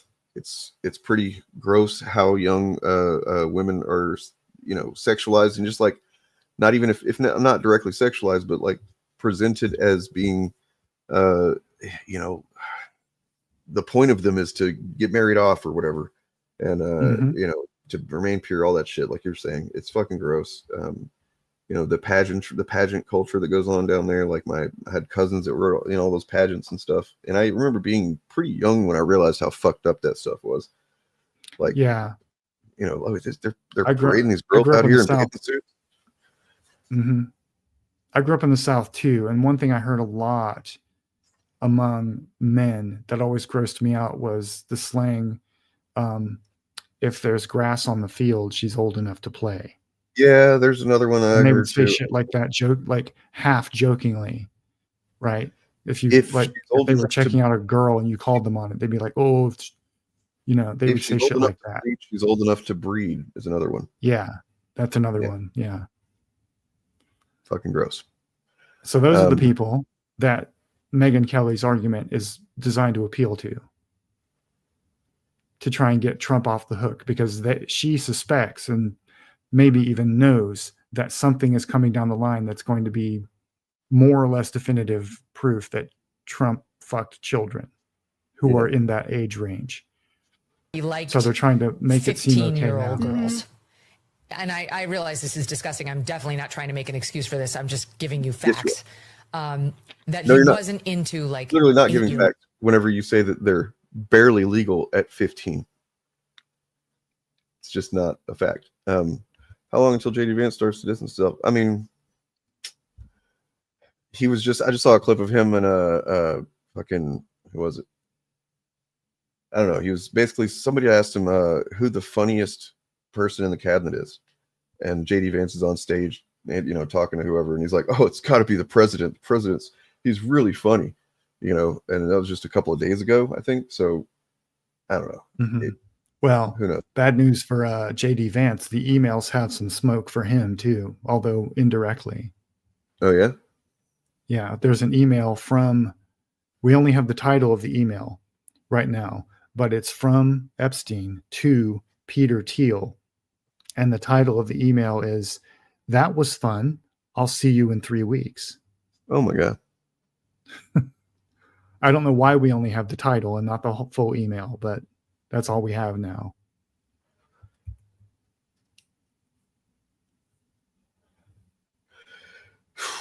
Oh yeah, so there's plenty more to come. I imagine this is going to be something we'll be talking about on a semi-regular basis. Yeah, this is not going away. I will say that I vote on it. Sorry, go ahead. They're going to vote on it, I think, next week in the House, and then it has to go to the Senate, where they're going to have to argue about it. And then if it passes the Senate, it goes to Trump, who will veto it. Yes. So this is all going to be getting him to, like, not physically, but explicitly be on the record of stopping the release of the Epstein files. Yep. It's politically radioactive to Republicans. Yeah. So that's why there are more and more defections happening, which is, kind of funny that he was so fixated on these like 4 people that he apparently wasn't even able to convince to change their minds. But because of everything else, and that basically there are enough of these Republicans that, and by the way, don't confuse this for being like being noble or making the right choice for the right reasons. They just recognize that it's gonna fucking heavily reduce their chances of remaining in office if they just handle this shit along with the others who are gonna try and fucking keep it under wraps. Mm-hmm. once it they're became clear expecting this is the kind of shit, this is just the fucking tip of the iceberg, right? Of what's actually in. These are not the Epstein files. I want to reiterate that this is not the Epstein files that we've gotten. These are just some emails, you know. The files, the stuff that's most relevant to like criminal investigations, I think is just by definition going to be far more, you know. I don't think we'll ever get the Epstein files publicly released. I don't think that's ever going to happen. But what is going to happen is all of our political leaders are going to have to be on the record where they stand about making that information public, which, like you said, could be radioactive to a lot of them. So I think they're expecting something like 100 House Republicans to vote for releasing the files next week, which is more than they expected. Look, it's yes, because first of all, I want to reiterate that the blowing Clinton thing is not an actual a literal fact that has been found out. In fact, Epstein's brother, the guy who said it, says that does not reference Bill Clinton in this case. He did not say that it doesn't reference a guy, or that it's not based in reality, whatever he was suggesting there. It seems to be that Trump did engage with some kind of sex with somebody that is not an adult woman. I'll say that. But yeah, no, what I was going to say before is that I think it's important for us to, if we're going to pay attention to this stuff going forward, that we need to, and I'm saying this is like I feel a responsibility as a content creator.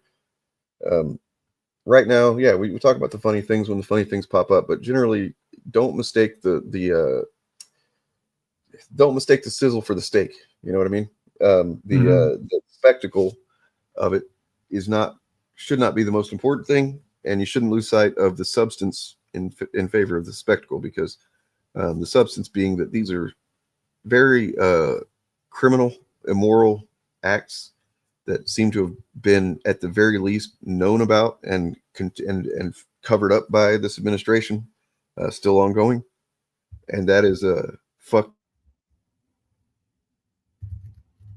up. And these are the people that not only running our country, but technically old, if you want to call it that, as it's often called, more power than anybody else in the world, basically. And that's the guy who's in the office right now.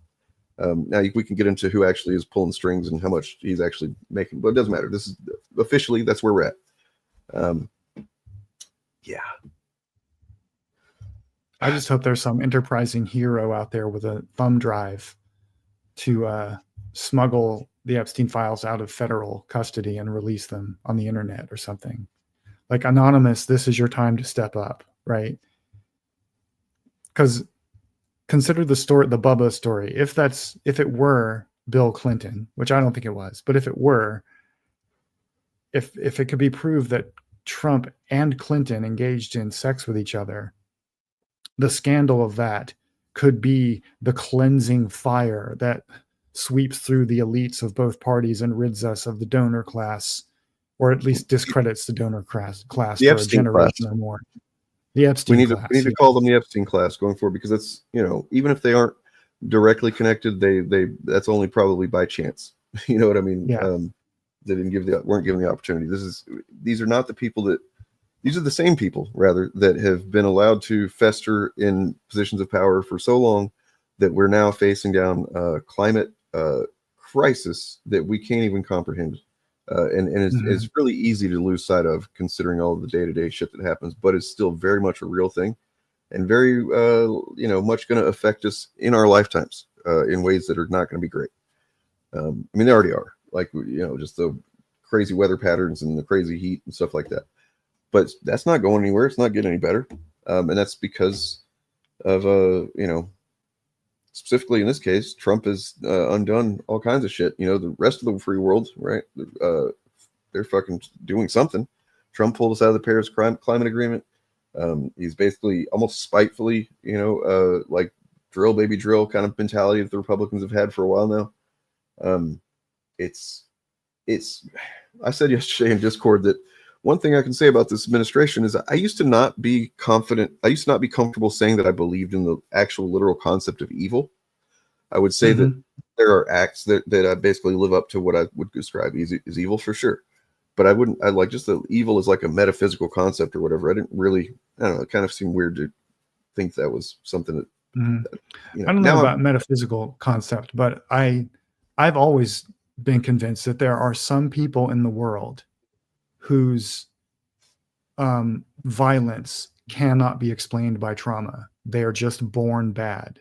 I think that is true. I think they're extremely rare, but there are people in the world who are bad for no reason than that's just how they came out of the womb for some mysterious reason. And Trump might be one of those people. No, I definitely think he is.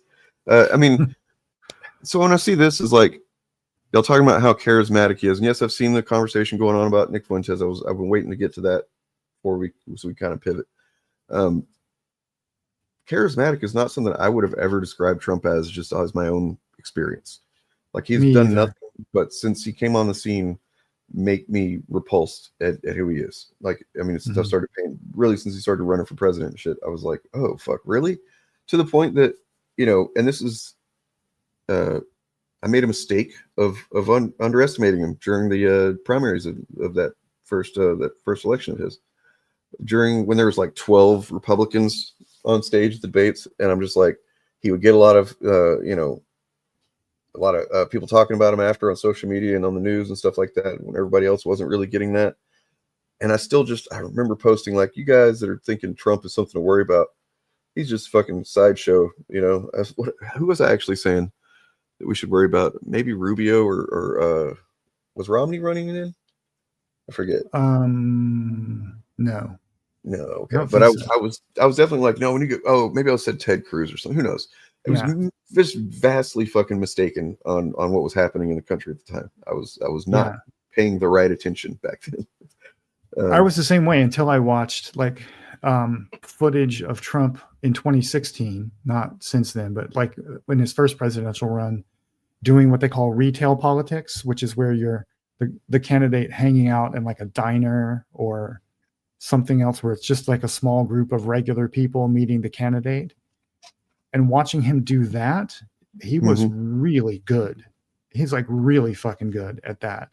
Like making people talking to him feel seen and remembering details about them and their lives that they shared with him. And then like later on in the conversation, asking them about it and stuff like that. And so he was super, super good at that. But then I got it. Like because before that, I didn't understand people saying Trump was charismatic.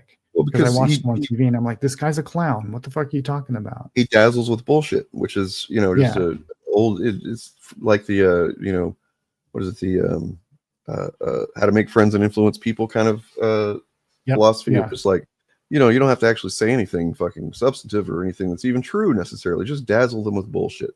And yeah, he's been good at that for a long time. Yeah. But I mean, the problem with making yourself the most famous person in the world and then putting yourself in a position of the most power in the world is, if you're not actually able to do anything but dazzle with bullshit, it's going to eventually become clear. And I think, like we were saying earlier at the beginning of this, that's what is a lot of people are waking up to, I think. I think a lot of people, when they describe Trump as charismatic, are mistaking charisma for celebrity. Right? Because Trump is entertaining, or at least used to be. He's an inherently ridiculous person, sometimes on purpose, but not usually.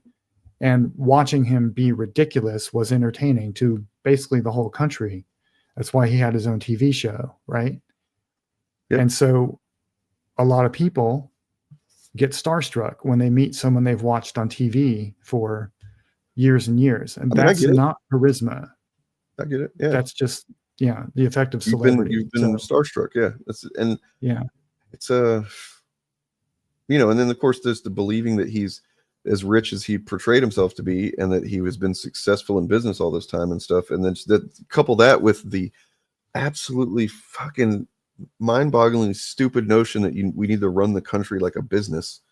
Which a lot of people married those ideas, and hey, Trump makes perfect sense whenever those are your fucking perspectives on things, but it's just a really flawed perspective in both cases. No, they're not going to, but I mean, the same thing needs to be thought of as same thing is true that people are recognizing the far right as a thing to the degree that it is, right? Like as much as they have come out and shown themselves and shown their asses and seized power, people have realized, oh, this is a real problem. Like as someone who has been, casually interested in learning about fascism for a long time, I used to like in every year in school, every new year, I would go to get a new history book and I would go right to World War II and just start fucking reading about that shit. Because it was fascinating to me and it was disturbing to realize that, but I still had this kind of silly notion that it was something of the past. You know what I mean? That like, well, this couldn't happen now. This couldn't happen again like this. Clearly I was wrong. And I think a lot of people have realized that they were wrong about that too. And hopefully enough people have done a little bit of studying up on what fascism actually is, and that it's not some aberrant evil that pops up at, just like of the past, and we're so past that now, we're so much more civilized. No, it's fucking end result of capitalism. That's what it is. And eventually once the capitalist system starts failing people, if you're going to get these grifters, and we are definitely experiencing a tsunami of grifters these days. And eventually on a long enough timeline, one of them is going to be bold enough to fucking go, hey, I'm going to go for the presidency and grift the shit out of that, and that's where we ended up. And that grifter, having no morals and no beliefs in anything except for, grifting, is going to do that by any means necessary, including buddying up with the people that seem to be most capable of putting him in the position of power that he wants. And the people most desperate, the people that also don't have any real fucking morals, but they just want to seize power. That's where we ended up. It's where not paying attention, not being educated in our system, not being aware of the harms of capitalism, all that stuff leads to is where we're at right now. And I'm hoping that there's enough people that, I don't know, not going to forget it. You know what I'm saying? Yeah, I think we've crossed the Rubicon on that one. That when you have like liberal wine moms starting podcasts like the I've Had It podcast and saying shit that sounds like Karl Marx, without ever having read Karl Marx, they sound like that.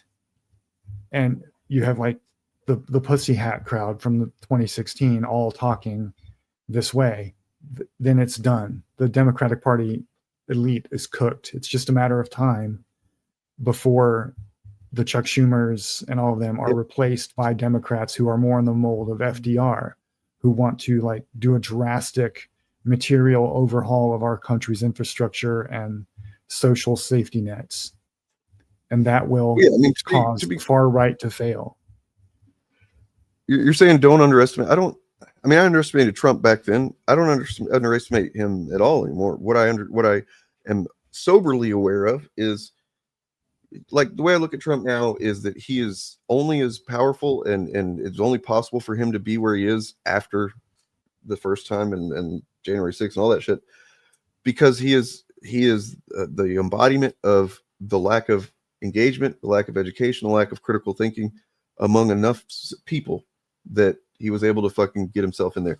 The difference between this administration and the previous one too is that, so like a lot of people, they got a lot of young people out. They got a lot of young men to vote for him that weren't before, and they got a lot of people of color to vote for him, apparently. But they only did that by just telling very specific lies that have already been exposed as lies at this point, and their support amongst those groups has collapsed too. So like the young white dudes who are just like, oh man, I want to be able to say the R slur and stuff, and they're gonna, Biden's gonna they're gonna send us to concentration camps for saying slurs or whatever, and then here we have Trump. I think that like the Kimmel thing, for example, probably did snap a few of these people awake on that shit. Mm-hmm. And so those are the people that like that he didn't get into this term. He didn't get into it with a full, voter base of MAGA full believers. There's a contingent of those people that he barely grifted them just enough in this, cycle to get them to vote for him. And I don't think they're going to remain the same kind of loyal that the other MAGA diehards are. Anyway, I'm kind of spinning out here because I'm fucking thirsty. Well, make sure you hydrate, sir. Yeah, Drink drinking some water. water. Yeah. Yeah. Well, I mean, there are, and then there are a lot of people. they pretended to advocate for affordability because of the price of eggs, right? Fucking groceries are fucking still more expensive than they were. And then you've got literally Trump saying affordability. This is a fucking stupid concept or whatever. Like, Yeah. you know, And also the number of POC who voted for Trump has been wildly overstated. It wasn't that big of a swing compared to, you know, in the past. Like a majority of African Americans, the overwhelming majority of African Americans of all genders, voted for Biden. There was like a marginal 1 or 2% swing among black men to Trump, and the media trumpeted that as like some great victory, but it wasn't. It was a very small amount of people who made the switch, and they're not guaranteed to stay there. You know, like there are a lot of people who have authoritarian personalities and want like a strong man leader or something, but those people could go either way politically, right or left. Like FDR had those people, yeah, too. So it's not a matter of ideology. It's just a matter of addressing the material conditions of the widest number of people and alleviating as much misery and anxiety as you can across all demographics. And that will blunt the forces of fascism for a few decades, at least. I mean, the reason I'm concerned about the short term of what's going to happen is because it's pretty certain that this is good. There's going to be lashing out. Yeah. We are. So if you're aware of narcissism at all, or at least, you know, narcissistic tendencies or behaviors that fall under the narcissism category, I'm not sitting here saying every single person on the right is a narcissist by like a textbook, you know, medical definition. But there's a lot of narcissistic behaviors happening, and those tend to follow pretty, you know, clear lines and patterns. So we're definitely, I think Trump is a narcissist. I think fuck, he is. He just is. But so what you're going to see is a lot of lashing out. Once the narcissist is found out, once people recognize that somebody is a bad person like that, in the sense that because I'm neither here nor there, but narcissists aren't always necessarily going to be terrible people. There are narcissists who take responsibility for their medical condition, essentially. But once a narcissistic person who's just a evil, shitty fucking person that does shitty things to hurt people for their own benefit all the time is found out and exposes that, they will lash out. And because at that point they're like, oh, I don't, you know, I can't hide it anymore. They know my secret.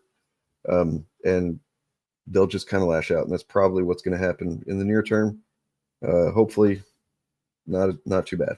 I don't know.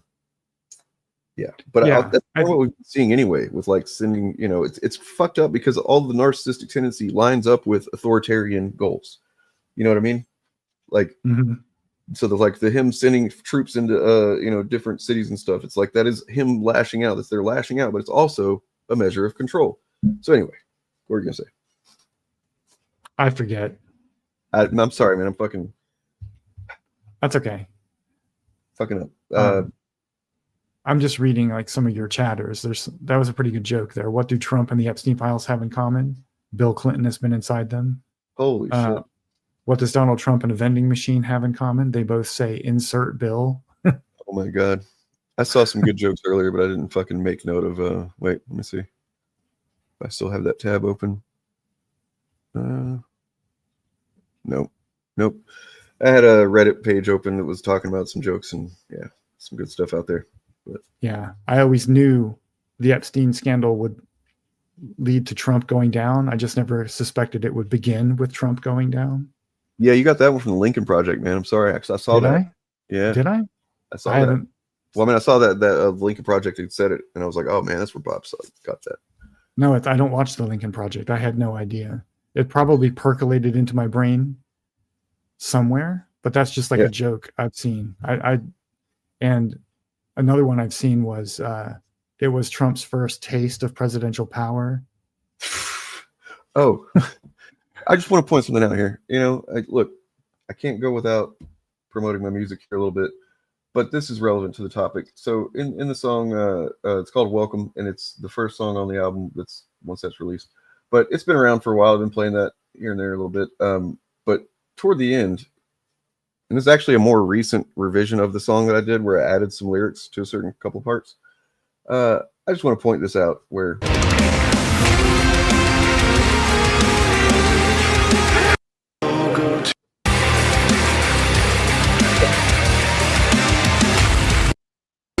To the wasteland.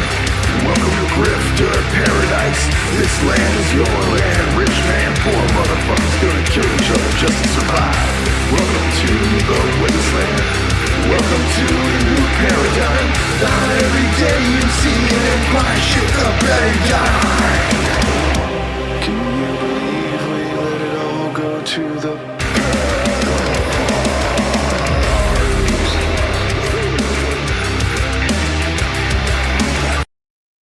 just saying. Whenever history looks back on this, think about who was the first what was the first music that I heard that it actually referenced the fact that these are fucking pedophiles, and then think of me. Okay, that's all I'm saying. Call up the Rock and Roll Hall of Fame right now. Let them know. That's kind of lame. Although Soundgarden they need to know it's out there. I'm not saying tell them you deserve an award, but they'll know it's out there. And then when the appropriate number of years have passed, they could say, oh yes, the first person to mention this in music was the modern audience. Yeah. And they'll be like, who? Oh, it was just some YouTuber that sometimes made people listen to his music. Oh. Well, that's kind of the model now, though, that, you kind of have to like be the artist who puts stuff out there and just hopes people pay you for it. Yeah. Because I think the days of creatives being hired to do things in light of all the AI that's going on is close to being over, because corporate already doesn't want to pay creatives. They're always asking creatives to do shit for free as it is. So now they have a way they think they can get everything they want for free. So creatives have to be like even more free agents now than they were in the past. Well, so real quick, let's address what the other thing that people were talking about in chat, which is a topic we've pushed back on, not pushed back on, but pushed out of the agenda for a couple of weeks, which is Nick Fuentes and the relevance of him, ? There's definitely an attempt to make him relevant. He's trying to be more relevant, for sure. I've seen a couple of articles and a couple of videos that have me pretty convinced that he's, if not, I'm not saying he's a certainty as being like, oh, this is the guy that's going to be, but that's what he's going for. That's what he's trying to do. And that's what it seems like people like Tucker Carlson are going to help him do, is as MAGA is collapsing, as it has collapsed, in my opinion, I believe there is no coming back from this as a unified under one banner type of thing. I think we're going to see a lot of infighting continue. It's already been happening before this, just based on Charlie Kirk, basically. All the fallout, the Charlie Kirk murder created a pretty big fracture that's continued along, that's broken down along the lines of anti-Semitism and anti-Israel, pro-Israel, that stuff. And then now this is a whole other thing. I just don't think MAGA is sustainable as a brand to unify them under anymore. So what we're going to see is people, because these are all grifters, that have been supporters of Trump. Although, credit to Nick Fuentes, I guess, but no, not really. But he's been, critical of Trump for some time now. And so he's been planting that seed for being the guy that when you have a bunch of disaffected young men in particular who have glommed onto Trumpism as an identity, to MAGA as identity, but like I said, they don't have any actual moral structure, any values that they really firmly hold. But they do have now a brain full of fucking anti-Semitic memes and anti-woman memes, anti-Islam memes and shit that they've been absorbing for years in some cases. They're going to need somewhere to go. They're going to be looking for where do they need to go. They don't want to offload all that shit that they're holding on to in their brains, because that would be like admitting that they've been wrong about this shit. So they're going to glom onto somebody like Nick Fuentes, I believe. That's just the way I see it. But here's the thing. The way these things play out is they can't choose who it's going to be. Like, nobody predicted Trump was going to be the guy when all this started in 2015 or so.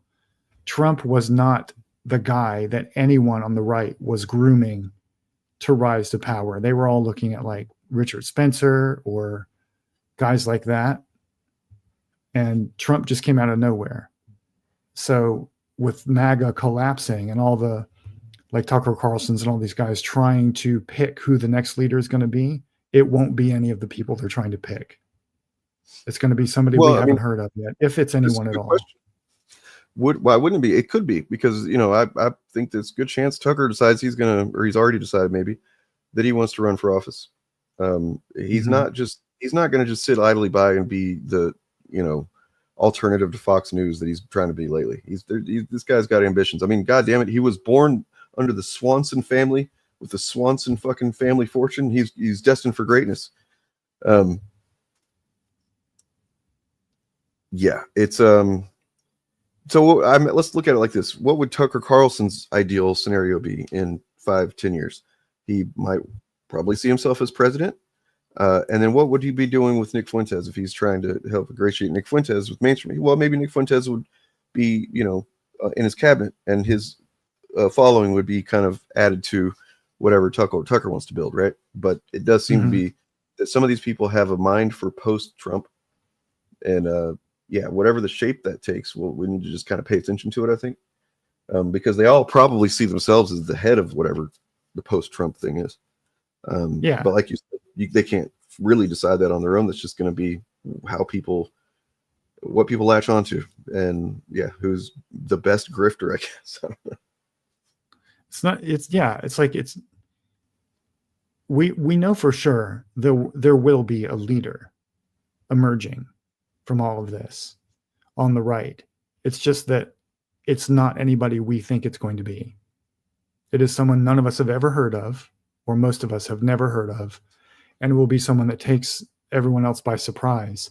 But when they arise, just like Trump, through sheer force of personality, they will force everyone else in that side of the political aisle to align with them rather than the other way around.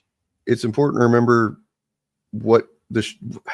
how many people that now are not only support Trump, but like in his cabinet, were just outright anti-Trump for a while at first. That first image I remember of back then of Romney having dinner with Trump comes to mind. Yeah. After he had said, a bunch of really true stuff. Like, honestly, I was like, wow, I'm really uncomfortable with agreeing with Romney so much right now. But Rubio, he's another one that said some shit back in 2015 that I was like, yep, he's right. It's a good point. A lot of these people that if it becomes clear that there is a path to power for whoever it is, there's certain people that will they'll line up, the fall in line, get right in there, and take whatever position of power underneath them that they feel they can get. And they'll be grateful for it, apparently. And they'll praise him in really disgusting ways.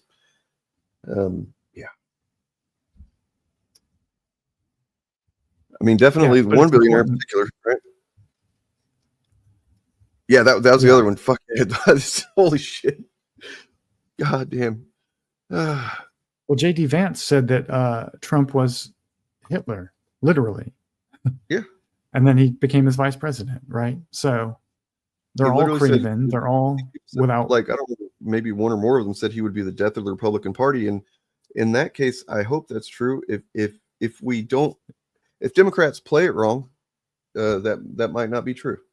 Now, I mean, the Republican Party might not go away in terms of the name, but if it's gonna, I think it's already been the death of the Republican Party. Do it.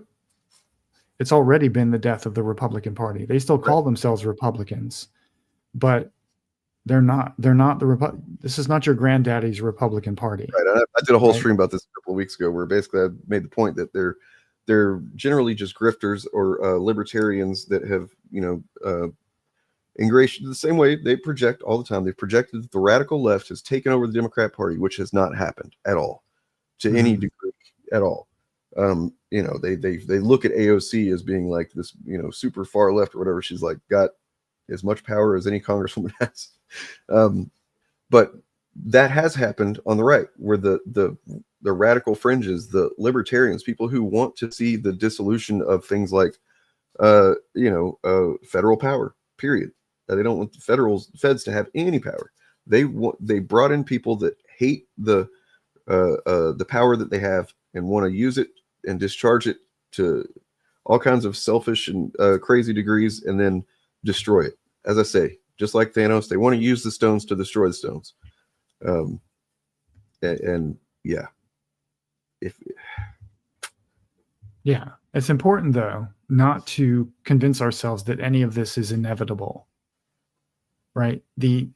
At the end of the day, it doesn't matter who the billionaires want to win. We outnumber them, and they have been defeated in the past, decisively defeated. Okay, look, that's why hold on, Bob. I got you, man. I'm just gonna let you know because you're new in chat. I'm gonna point out that this is not something that I'm not a Democrat. I'm not a registered Democrat.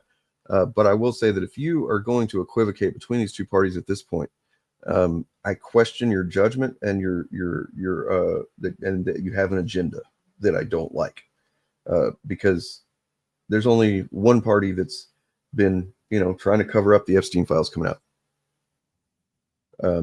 It's not to say there's no Democrats or former people of Democrats that were in power at one point in there. If there are, fucking send them in prison too. But my point is that to try and equivocate these at this point, you're not paying attention, or you have an ulterior motive in my chat to say that. Just a fact. Mm-hmm. Okay. Yeah. I don't give a fuck with the Democratic. I don't give a fuck with the Democratic poll. This is the same polling that they poll MAGA people who believe that have been saying for years that Pizzagate and QAnon and fucking all these fucking crazy conspiracy theories, when the call has been coming from inside the fucking White House the whole time, right? Like, these people are disconnected from reality. Even people who are, that vote with my interest generally have very fucking superficial understanding of things that actually go on. I don't give a fuck what the polling says. It's not gonna. Do you make your fucking decisions of how to view the world based on polls? If so, that's really weird. It's also important to dig into the details of why the different parties are polling the way they are. The Democrats are polling worse than the Republicans because, for the most part, a majority of Democrats want the Democratic Party to be an opposition party, and it isn't being one. Whereas a majority of people hate the Republicans because the Republicans are a bunch of fascists. Because they won't do. When was the last time Republicans actually did anything for people? I don't even. You'd be hard pressed to point something out. But like, okay, so the Democratic Party is the one that, if you're not happy with them, good. I agree with you, right? But that has everything to do with the people that are in there right now and the choices they've been making. We can get those people out, and we can get better people in there. Right, the Republican Party, almost by definition at this point, is a party of immoral, fucking opportunists and people who wear the fucking the clothing of Christians and yet are trying to do harm to people on great scales. Right, just by definition, that's what they've been doing for a long time. You can make an argument for different Republicans in bygone eras that had good intentions or whatever, but those days are over. So if you're unhappy with the system, which you should be, because the system is fucked up and has been for a while, we need to get money out of politics. We need to get Citizens United needs to be fucking overturned, however that needs to happen. I don't know. I've seen a couple of different potential avenues of that, but that's the stuff that needs to happen. And the way to do that is not to just sit on the sidelines and go, fuck, they're both fucking terrible. They suck. It's to get involved and to, and if you're going to get involved, which party is the one that makes more sense? Which party that actually is still, capable of doing anything besides following the ultimate directive of its leader, right? Anyway. Mm-hmm. And there's still room to say that, because I agree, both parties suck as institutions. At the institutional level, the Democratic Party sucks, but they're not equally bad. And I'm not sure that person was saying they're equally bad. No, but and you might not be, dude, but because I'm not familiar with you, you're new, then I have to point that out. If we're going to say that they're terrible, it's just important, I think, to recognize there's degrees of terrible. And, I've been making this case since before the last election, since before the one before that, with lefties online who are like, oh, basically Trump and Biden are the same. And it's like, nah, they're really not. a few of those lefties, quote unquote lefties, are just right on the right now. So it's kind of weird. Yeah, if Harris had won the election, almost nothing we see happening right now would be happening. You know, and I've got, there's no way to know this for sure, but I'd seen a couple of little things here and there that I think that potentially, if Harris had won, that she would have moved on her position on Israel at some point. A little bit, I think. She probably would have been worse on that than everything else, but sure, there would have been no Doge, there would have been like no floating about ICE. building fucking, timeshares and stuff. Yeah. There would have, like, Elon Musk would have not been able to do the Doge thing. There would be no ICE shit going on, like at least the way we see it happening now. There wouldn't be any death camps being built. We wouldn't be bombing Venezuela. None of that shit would be going on if Harris had won. Literally trying to start another forever war with Venezuela for no reason. Not for any reason that's stated anyway. Yeah, I mean, it's past time to be engaging with that kind of. Those are the kind of just kind of empty thought terminating cliches that I've seen online that I believe are responsible for Trump in many ways. To be honest, the idea that there's somebody the other day that was like, oh, you're using politics you're missing things that actually affect people by focusing on the politics. And it's like, what the fuck are you talking about? The politics are the thing that affect people. It's that kind of just empty brain notion, I think, that people like to bandy about and don't think twice about it. And that becomes a meme that other people think sounds smart. So they repeat that shit too. And it makes them feel like I don't even need to engage. I don't have to pay attention and learn anything, because if I just say this, it makes me sound kind of cool and just, like I'm disconnected and like it doesn't really bother me, but I've got a position above all of you. You know what I mean? That's the kind of shit we need to fucking get the fuck out of here. I talk to a lot of people, or I used to talk to a lot of people about politics. And what I realized is that for folks who aren't terminally online politics junkies like we are, the word politics is basically the same thing as sports. When they say they're not political, what they're saying is they don't have a favorite team. Yep. And what politics actually is the process of figuring out who has power in society, why they have it, and how they use it, and whose behalf they're going to use it on, which is not about team sports necessarily. But for a lot of people, I've realized, same way with religion, like when you talk to them about politics or religion, it's basically like asking them, do you prefer the Bears over the Dodgers? Or those are probably two different sports for all I know, but it's that kind of a question. You're right. It is two different sports actually, but yeah, it's like asking them who is their favorite rock band or something like that. They don't think about it in terms of sociology, right? Like because you generally don't wake up and go, I'm going to do my politics today. I'm going to engage in politics today. It's like, no, I'm going to fucking look at the news because everybody has social media and everybody's seeing what is happening in the news. And the news is generally more than half of it, I'm sure, is just politics. And so you're going to form opinions about that. And another thing that we need to do, by the way, is, and I kind of just, this is my doomer thing. I don't think that we're going to make any real changes as a species until we get rid of social media algorithms as they are. Yeah.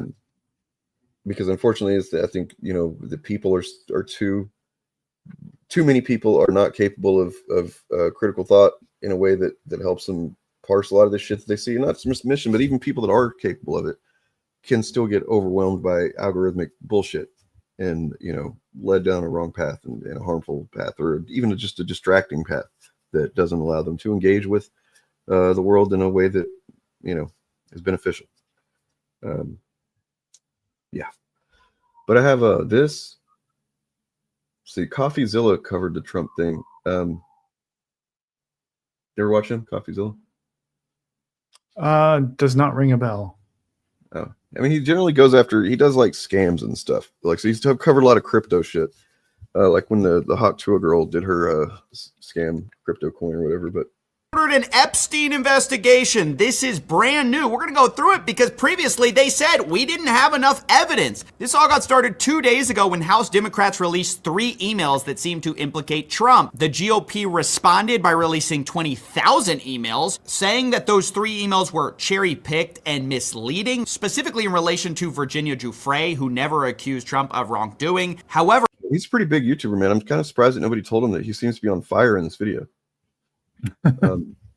Like something going on back there, but in this huge release of emails, there was a lot. And specifically, I should note that Trump was mentioned more than anyone. But remember, it was a mixed bag. So depending on who your news sources are, you may see them focus on one side of it or the other. Some will spend tons of time talking about Jeffrey Epstein, saying he never got a massage, referring to Trump. Others will focus on the fact that Epstein claimed that he was the only one who could take Trump down, implying that he had some kind of compromising information on Trump. I will remind you that these files went way beyond just Trump. Some people like Michael Wolff came off terrible, like they were plotting to blackmail people. They were running PR for Jeffrey Epstein. Others like Bannon seemed to be much closer than we previously knew. This went to the highest halls of power, and we talked about some of the governments that were even and that speaks to the point of Bannon being so seemingly close to Epstein, where they're just like seem like just hanging out, you know. Yeah. And then you look at the stuff that he says on his fucking, podcast or whatever. If you've never seen that, it's kind of wild. And it starts to seem like there's a direct correlation between how much people are willing to abandon the Constitution and things like term limits and things like, democratic vote and all this stuff, as it kind of coincides almost 1-to-1 with, how connected to this fucking infamous pedophile they were.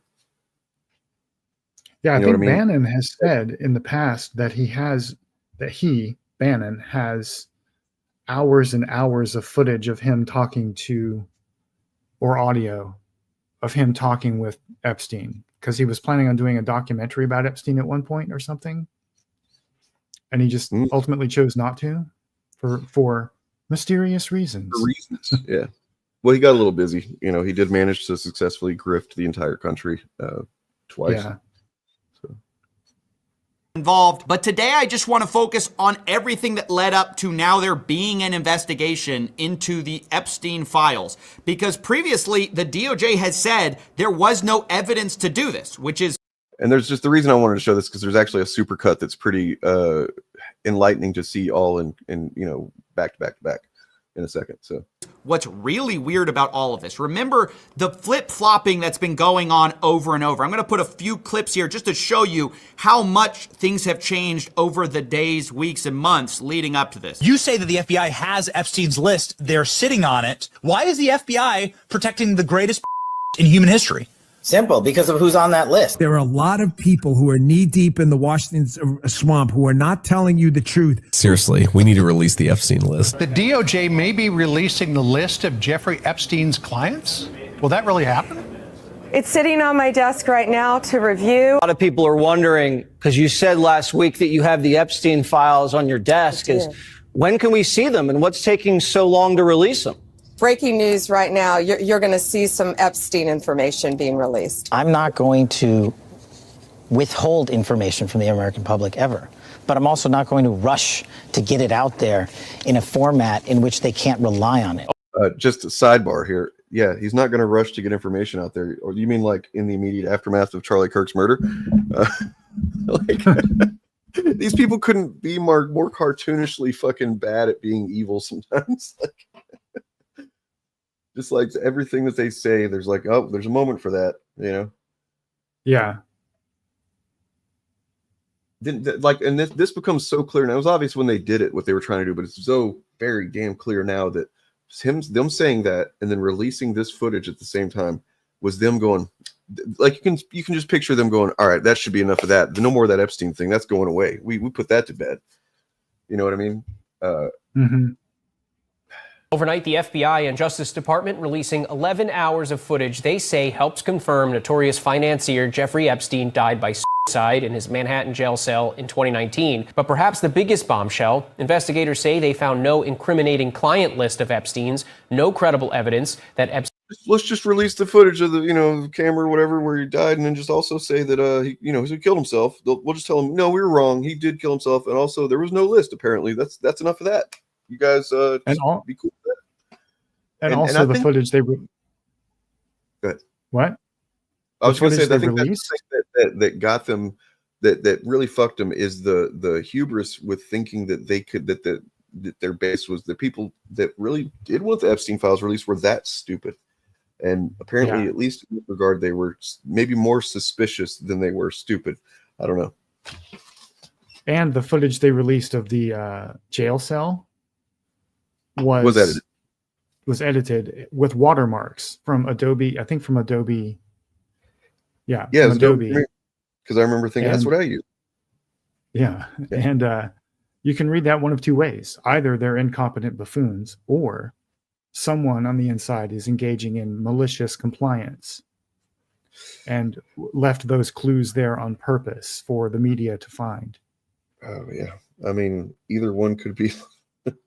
I'm going to go with probably incompetence, but until I see otherwise, but other evidence. Yeah. Blackmail. I can just imagine whoever did the editing is like, oh, wait, they can see that shit. Whenever they came out on the news or whatever, that they found that. Like, oh, fuck.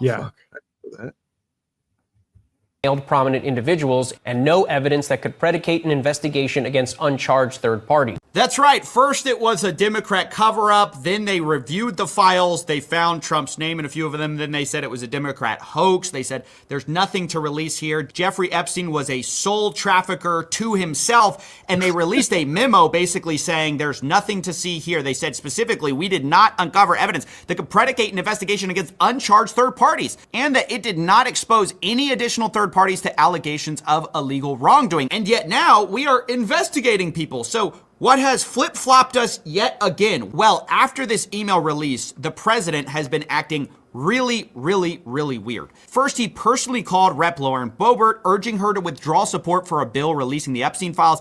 And then several of the top law enforcement officials met to discuss the Epstein files, specifically in the Situation Room, which was covered by a White House correspondent. And I think it's worth hearing him talk about how weird this is for people who aren't in the Washington zeitgeist. In that same day, she was summoned to a meeting with the Attorney General and the FBI director. So these are the top law enforcement officials of the whole United States government are sitting in the White House Situation Room providing a briefing. I'm like, okay, so what does that all tell you? You've got very sensitive information that being briefed here to a member of Congress, presumably, with a security clearance. Honestly, when I see something like that, I'm like, that's just flashing intel, right? So the fact that this happened in the Situation Room really was like a whoa moment. And this is coming from Cigar and Getty or whatever. He's technically just a conservative, right? Yeah. It's a crystal ball. This guy is usually a Trump bootlicker. Right. I mean, I hadn't seen him in a while, so I didn't know if he was still on the Trump train, but I remember he was in the first term anyway. Yeah, that's kind of notable. Anyway, that's where we're at. Also, researchers say if the finding is accurate, it may explain some of the long-running rumors about Hitler's health, including that he had one testicle. We already know from historical documents that Hitler had right-sided cryptorchidism, so an undescended testicle. And there are these sort of rumors about how during World War I he's teased for having very small genitalia. So I'm at pains to say that, from the genetic evidence, we cannot say anything about Hitler's genitalia, but it fits nicely with what we already know about the history, about how there's something going on there.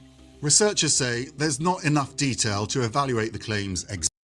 That's pretty brutal. Look, we wish we could say that he had really tiny genitalia, but there's not enough evidence. He definitely so had, tiny we can't even study.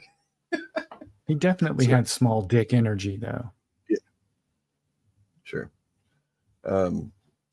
Yeah. Oh, it's not really related to anything at all. But there you go. What do you got going on, Bob? We going to talk about Fuentes tomorrow on the Fapcast, you think? Or are we going to be kind of busy with stuff? I was assuming we were going to talk about all of this, but because I'm sure We should Morgan probably has a lot to set aside say. some time at some, maybe at toward the end of the show to talk about potentially what could come next. I worry that talking about Fuentes is playing into Fuentes's interests too much.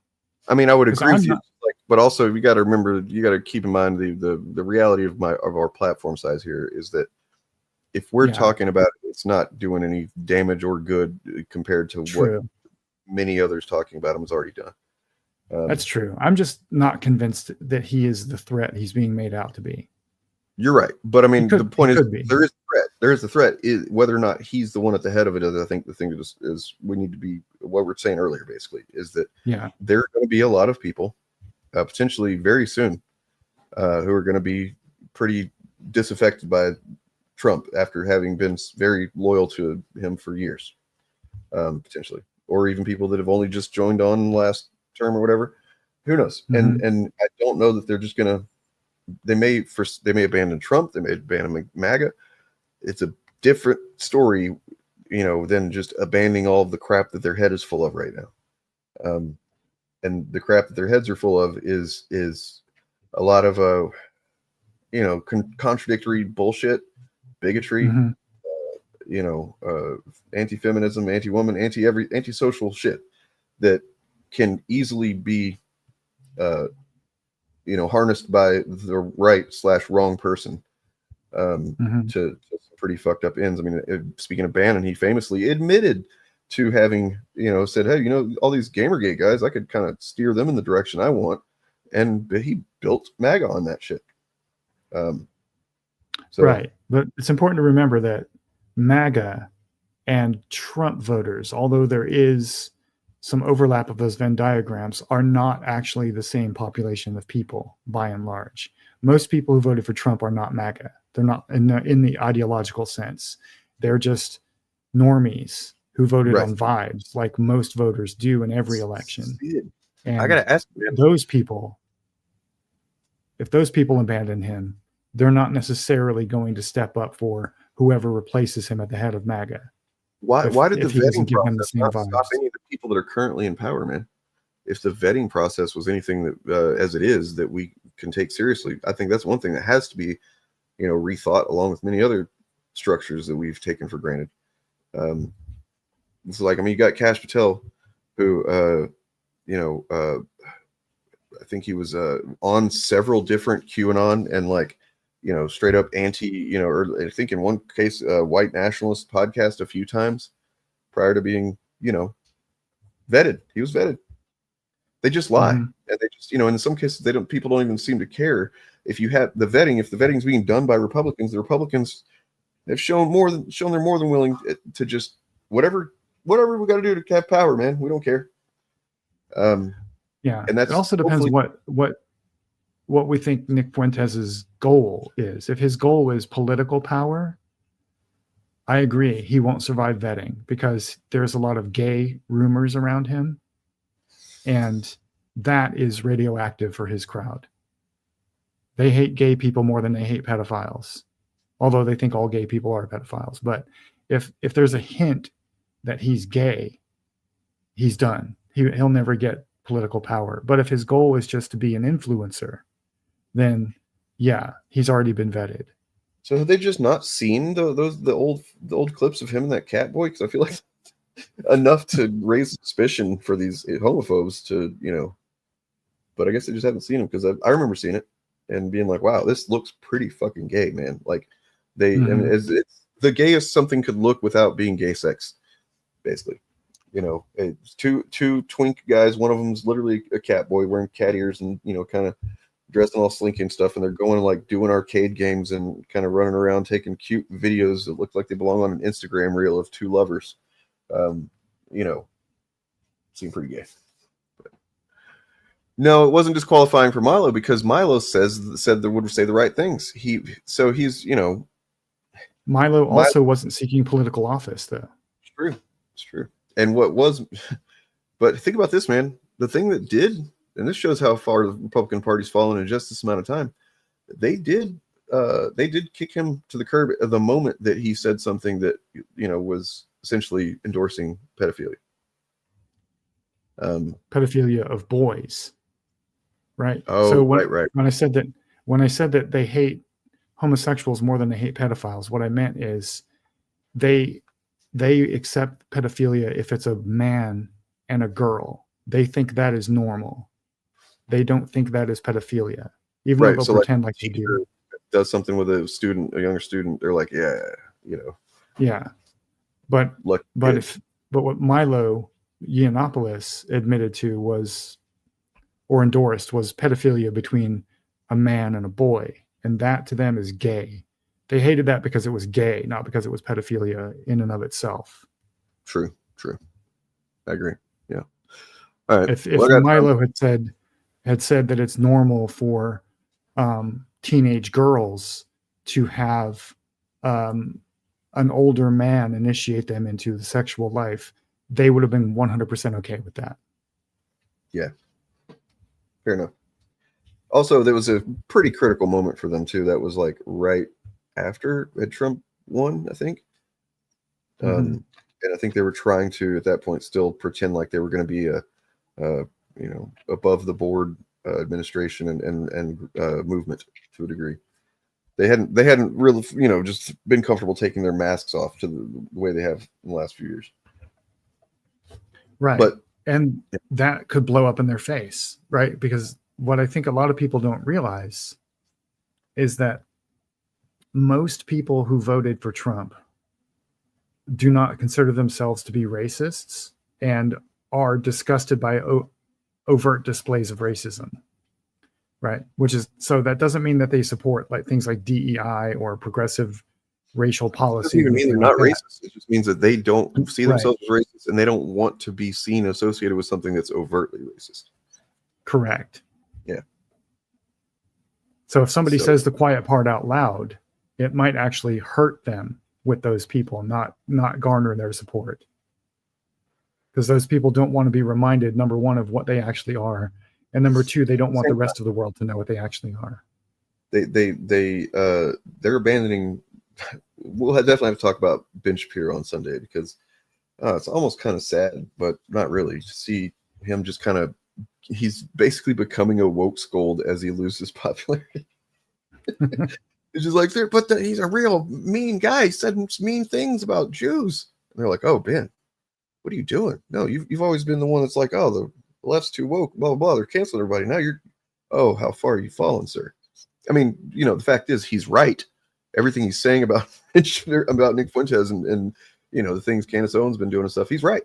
It's just, sorry, you can't be taken too seriously because this is what you paved the road for this shit, man. And I'm kind of, in the way that I kind of almost feel a twinge of sadness, is that I started realizing that he might not have even understood what he was advocating for in some cases all this time. Mm-hmm. Like he might have actually believed that there was a line that would not get crossed. And now he's realizing, well, no, that's the line. You guys went way over the line. What are you doing? That's the line. Mm-hmm. And it's like, sorry about your luck, man.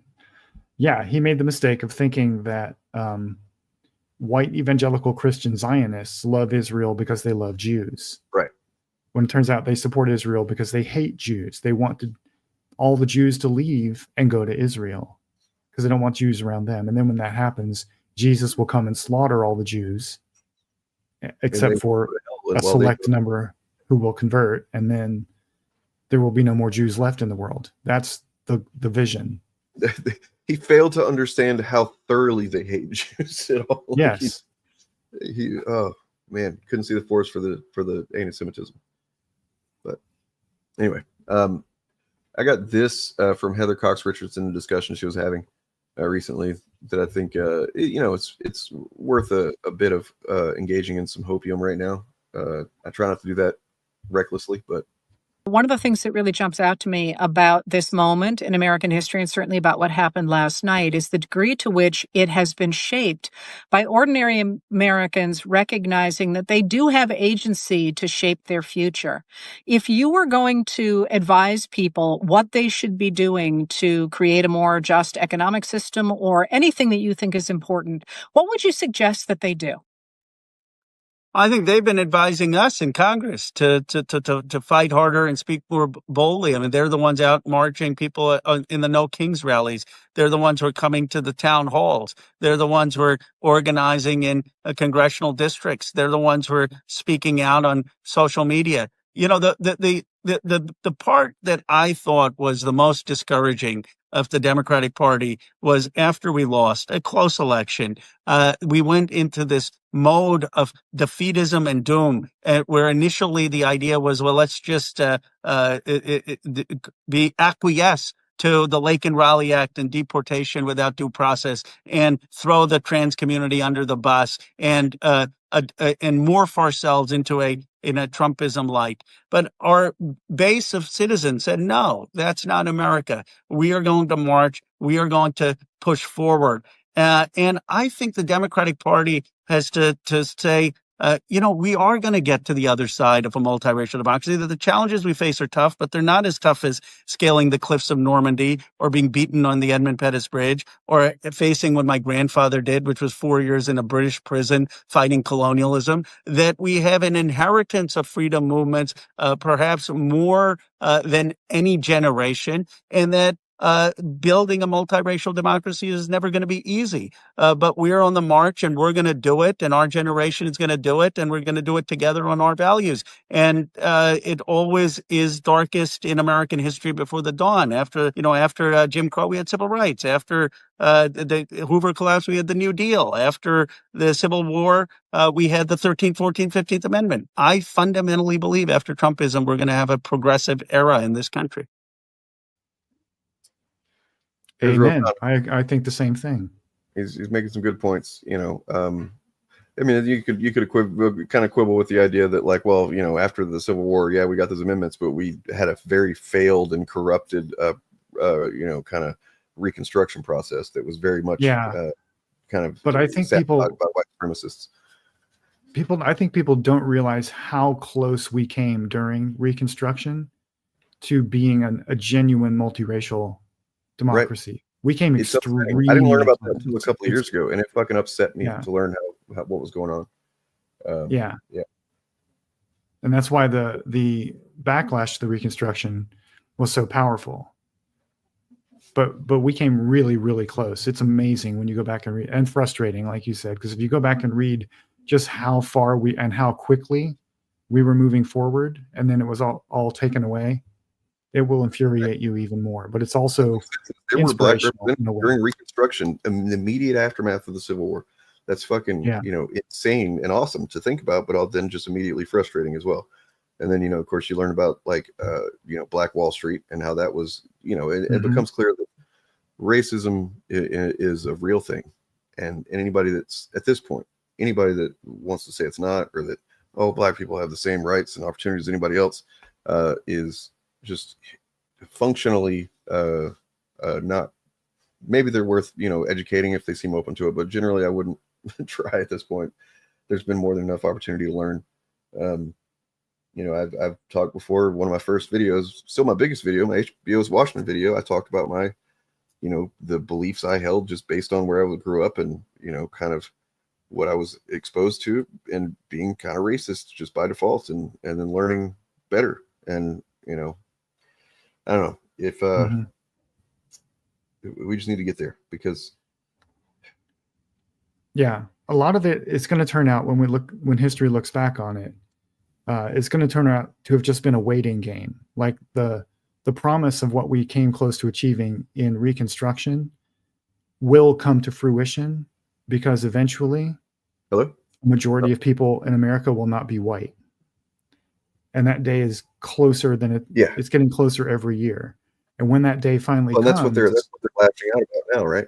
That's what this is all about. Is there's an end to it, and then the billionaire class, the Epstein class rather, as Sid says here, racism is used to divide the working class. Yep, absolutely. And the thing is the billionaires, they see that ability is coming to an end eventually. That eventually, like, everybody's kind of like, nobody's really just we're multicultural, we're multiracial. This is silly that we would be divided along these lines. And people are starting to wake up to the fact that this is just a tactic you know, and we're all the same. Except for billionaires, they're not really people. So. I'm convinced that what we're living through right now is the last time our country will go through something like this. If we do it right. And now that could be the last time we go through it because we end up destroying ourselves. Or so that's the literal fucking existential anxiety I live with these days and have for years now. Is the feeling of like mean the hopefulness, and then also just but what if we aren't able to make it happen? And both of those things are very powerful concepts. Yeah. But like you just said, it could also mean that it'll be the last time, because after this generation of angry old white boomer men dies off and a majority of the electorate is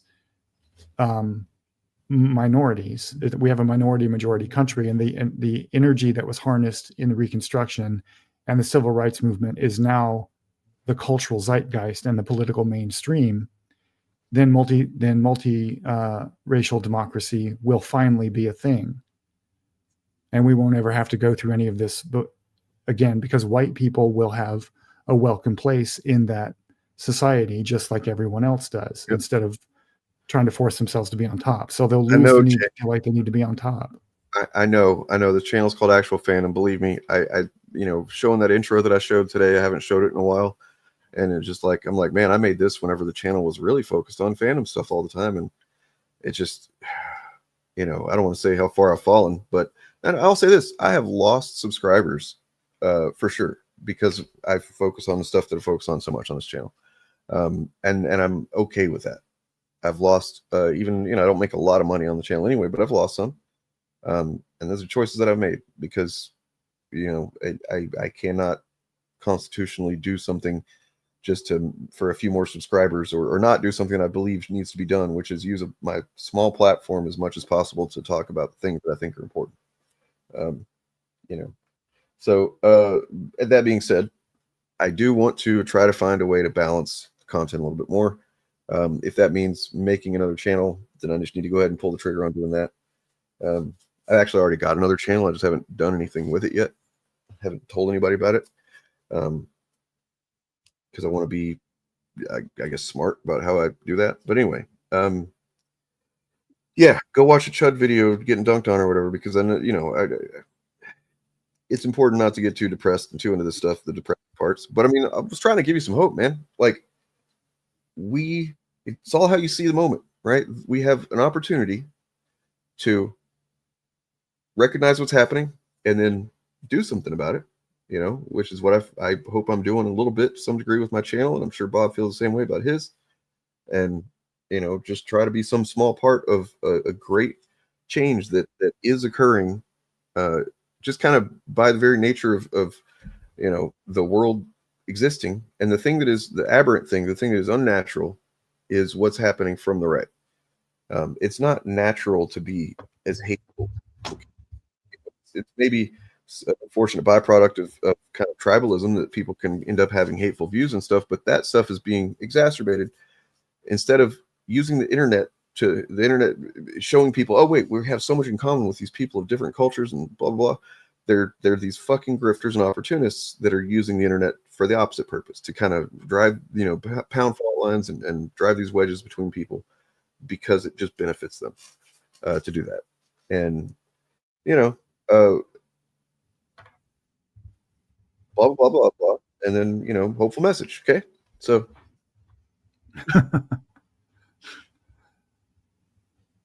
Thank you for coming to our TED Talk. Yeah. Let's see.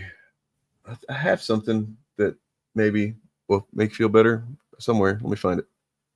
Oh, there's this. Hey, what the fuck is this, better? This is the painting you asked for, sir. Why is my dick so small? But that's the size it is in the photo. Get this guy out of here! I'm gonna sue you! I'm gonna sue both of you! That may turn out to be truer than we know. Yep. I mean, it's true. It may not, it's comically true. It's canon, rather. Right? Yes. not a fact, but it is canon.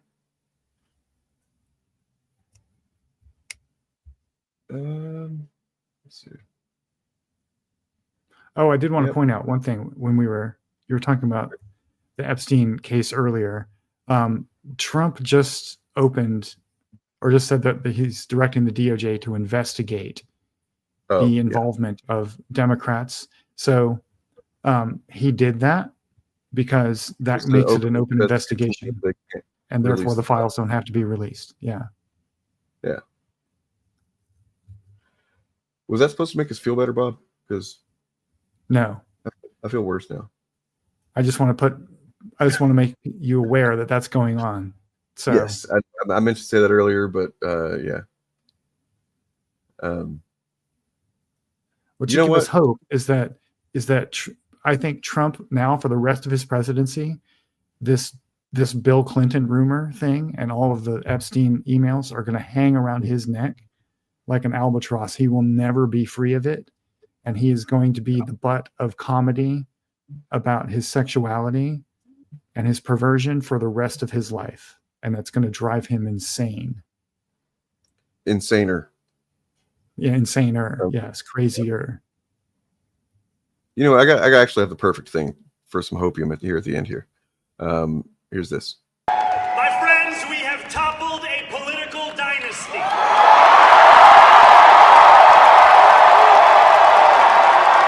I wish Andrew Cuomo only the best in private life. But let tonight be the final time I utter his name. As we turn the page on a politics that abandons the many and answers only to the few.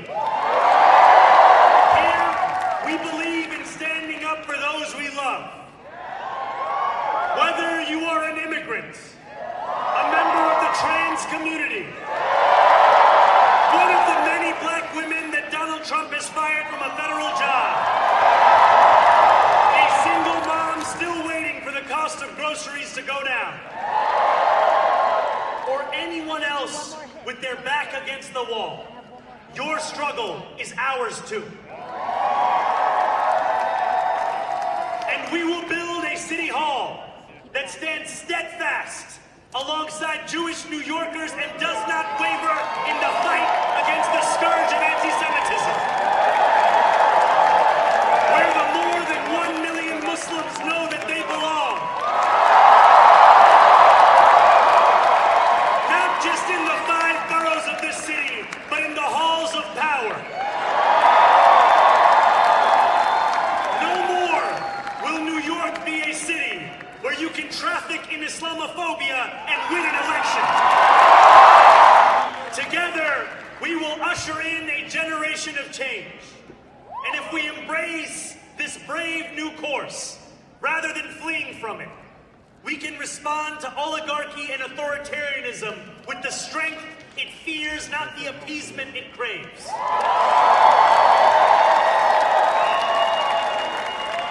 After all, if anyone can show a nation betrayed by Donald Trump how to defeat him, it is the city that gave rise to him.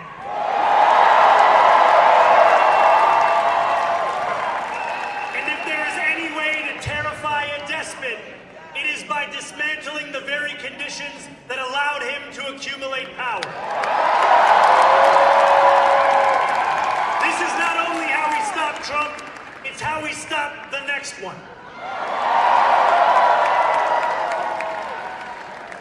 So Donald Trump, since I know you're watching, I have 4 words for you. Turn the volume up.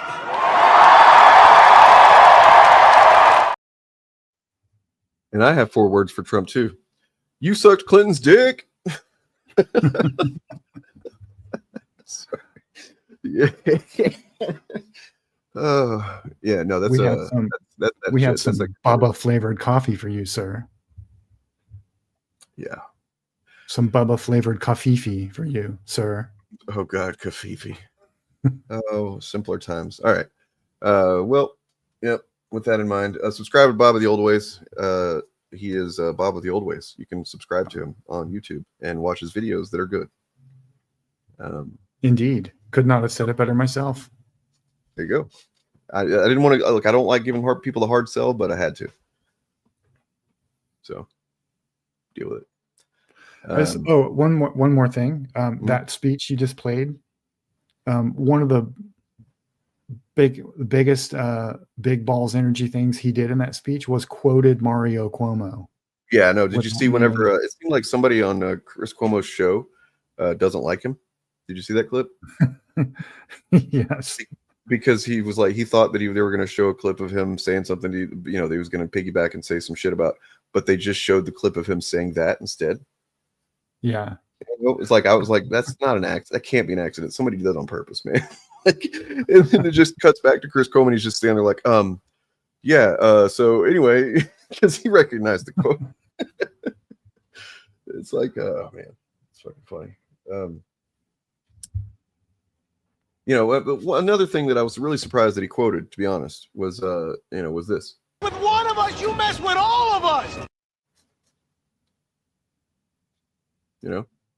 Yeah.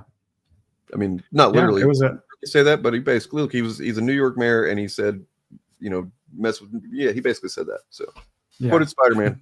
It's official. Quoted Spider-Man, quoted Thomas Sankara, quoted Mario Cuomo, quoted Eugene V. Debs, and I think Ronald Reagan, all in one speech.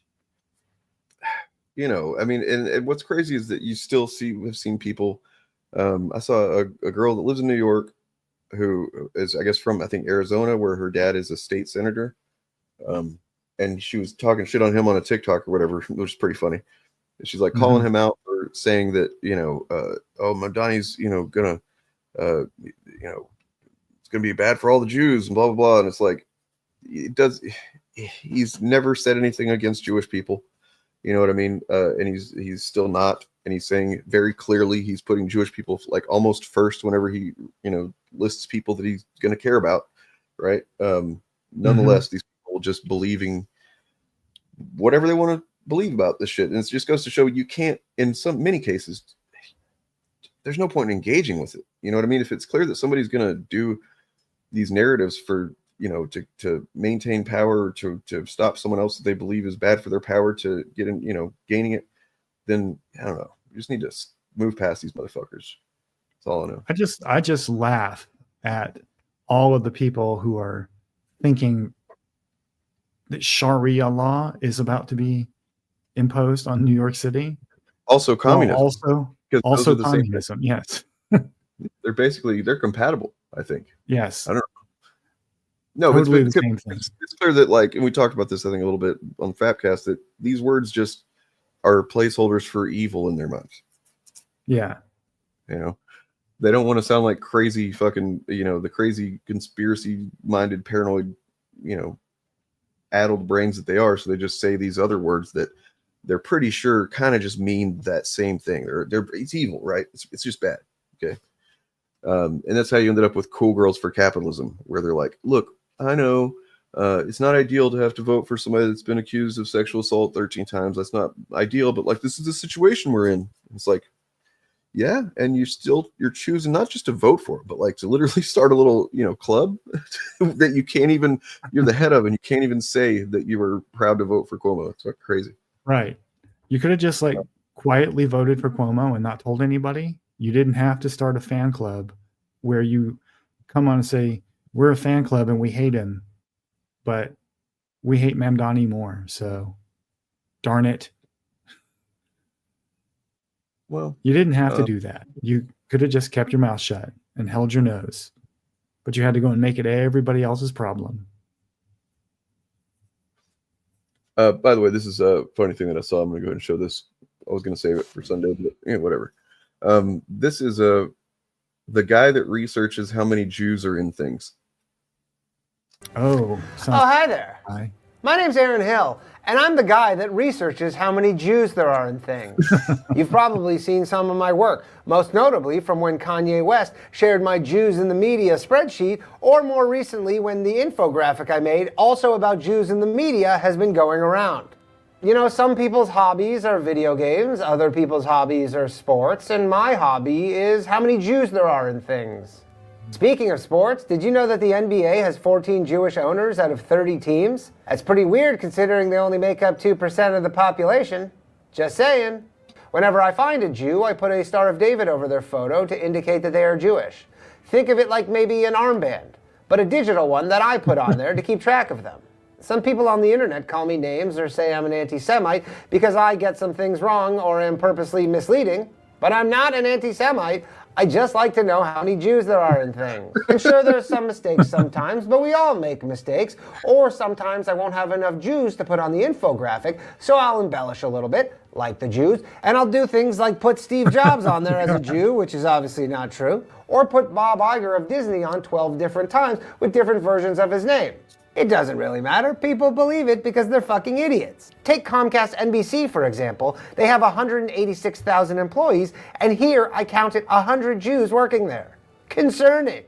A lot of my former friends and family find it weird how obsessed I am with Jews and how many there are in things. But what I find weird is that 212 Jews have received Nobel Prizes, which makes up 22% of all Nobel Prizes ever given out. Pretty weird considering they only make up 0.2% of the world's population, right?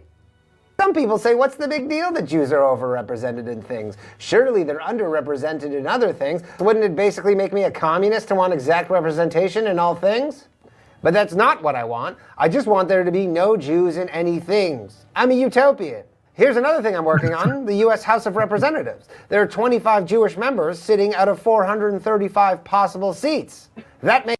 I mean, for anybody that's not hasn't caught it, he's already debunked the process, the act of counting how many Jews are in things as if it's some nefarious thing, just by saying what he said a minute ago. That there's overrepresentation of many different groups in many different industries and different walks of life. It's just has everything to do with class and privilege in some cases. Depending on what we're talking about. The same thing with pre-war Germany, Weimar Republic, and the lie of the Jews are running everything or whatever, and it's like, well, there's a lot of Jewish people in banking, sure, but that goes back to the middle fucking ages when Christians didn't believe they were able to handle money, and so they, those jobs were taken by the people that didn't have some perceived a religious limitation on handling money, and that's yeah, so there's that. But oh shit, food's here. I got this video from a he might be ethnically Jewish, but I'm ethnically anti-Semitic. That's pretty funny. Yeah, this is from actually just the r/Jewish or Jew something like that. It's a bunch of Jewish people on Reddit. That's where I got this. They approved of it. So it's all good. Don't worry about it. The Jews all got together. They conspired to approve this video. All right. Kidding. It's a joke. Sorry. Yeah, there's that. That's what it is. The word I was not remembering. Because who uses that word anymore? Yeah, which means the charging of interest on loans, by the way. Yep. And because Jews had already been, perceived as the other at many of these regions back in the day, they were already to a point where they could only do certain things, and then there's this one thing that just so happens that nobody else can do according to their perceived religious shit. So yeah, it's it is what it is, and it's not what it's not. It's not a fucking global conspiracy or cabal or whatever the fuck. Just like with the AIPAC thing, it's seeing the shape of something and just drawing the wrong conclusions, and in many cases just being fed a bunch of crap that tells you the wrong conclusions. So yeah. Why would you imagine that? Same way with the QAnon thing. They were pointing in the right direction. There is apparently a cabal of billionaire pedophiles running everything. It's just that they're not the Clintons or the Jews. It's white guys, white Protestant tech bro guys. It is Yeah, and it just becomes clear once again that these are all tactics used to, keep us from focusing on the people that actually do run our lives and do make decisions. A few of which are Jewish, but many of which are absolutely not. And it doesn't break down on religious lines. It doesn't break down on ethnic lines. It breaks down on fucking class lines. That's it. And I was just proposed to Bob earlier, and Morgan, we'll have to talk about it. I guess we won't announce anything about it, but I hope we can get to work on it, doing a video about kind of this broadly. I think that the Fapcast has provided a pretty good avenue for studying this angle that hasn't. I mean, it's the thing a lot of people are aware of, but I don't know. I just kind of want to chronicle it a little bit in a video and one kind of potent piece that makes the case that, the right has made almost all of the headway they've made with the idea of moral panics. And I believe that things like, anti-Semitism kind of fits into that in a way. A moral panic it activates the same, responses from certain people. And that has allowed them to amass the power that they've gotten. And then, now they're hopefully beginning to be exposed for what they are. And that they've used these concepts to do some pretty heinous and evil shit and cover up some pretty evil shit. And we just need to move past it. We just do. The socialism of fools. That's pretty, yeah. I mean, I don't really. Although I think that overstates the case a bit. It's not socialism. It's not even. It's not a socialist analysis at all. It's definitely something of fools, but.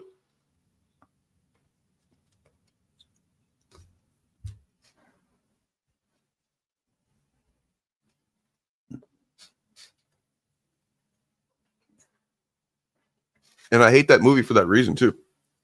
By the way. Yeah. I mean, I don't hate the movie. Superman movie. It's just kind of a lame thing that happens out of nowhere for no explained reason. Mm-hmm. Same way with him putting the whammy on Lois by kissing her. Like, where did that come from? Oof. Yeah. Well, I mean, a lot of the stuff that from those movies was adopted by the comics. A lot of people don't know this, but like the Fortress of Solitude was a movie thing first. Yeah. So I mean, the comics did take the good things that the movies did, and then I thought it was just the look of the Fortress of Solitude was from the movies. You might be right. I'll look that up, but I could have swore the concept existed before the movies did, but when the movies were so successful, they just changed the way they designed it. But I could be wrong. Oh, by the way, speaking of Ben Shapiro, his girl clone is gone with Nick Fuentes. Like she's apparently under his spell now. What? Brett Cooper. Or is that it? Brett Cooper? I had not heard that. Yeah, her name is Brett Cooper. She seems what to do you be. mean she's under his spell? Well, I mean, she's seen from what I've seen.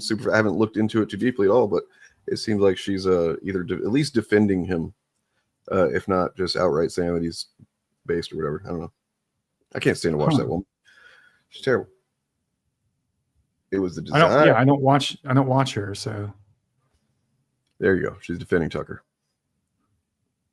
So she's helping massage Nick Fuentes into the mainstream, essentially trying to. Man, it's been almost 3 hours, and I got to go. Bob, thanks for being on. Hopefully, be on tomorrow so we can talk about this stuff some more, maybe in a more structured way. Because I didn't plan anything today, so maybe we can do a little structure tomorrow. Who knows? Cool. Yeah, sounds good. Y'all have a lovely evening and weekend. Take care of yourselves and whatnot. And yeah, thanks.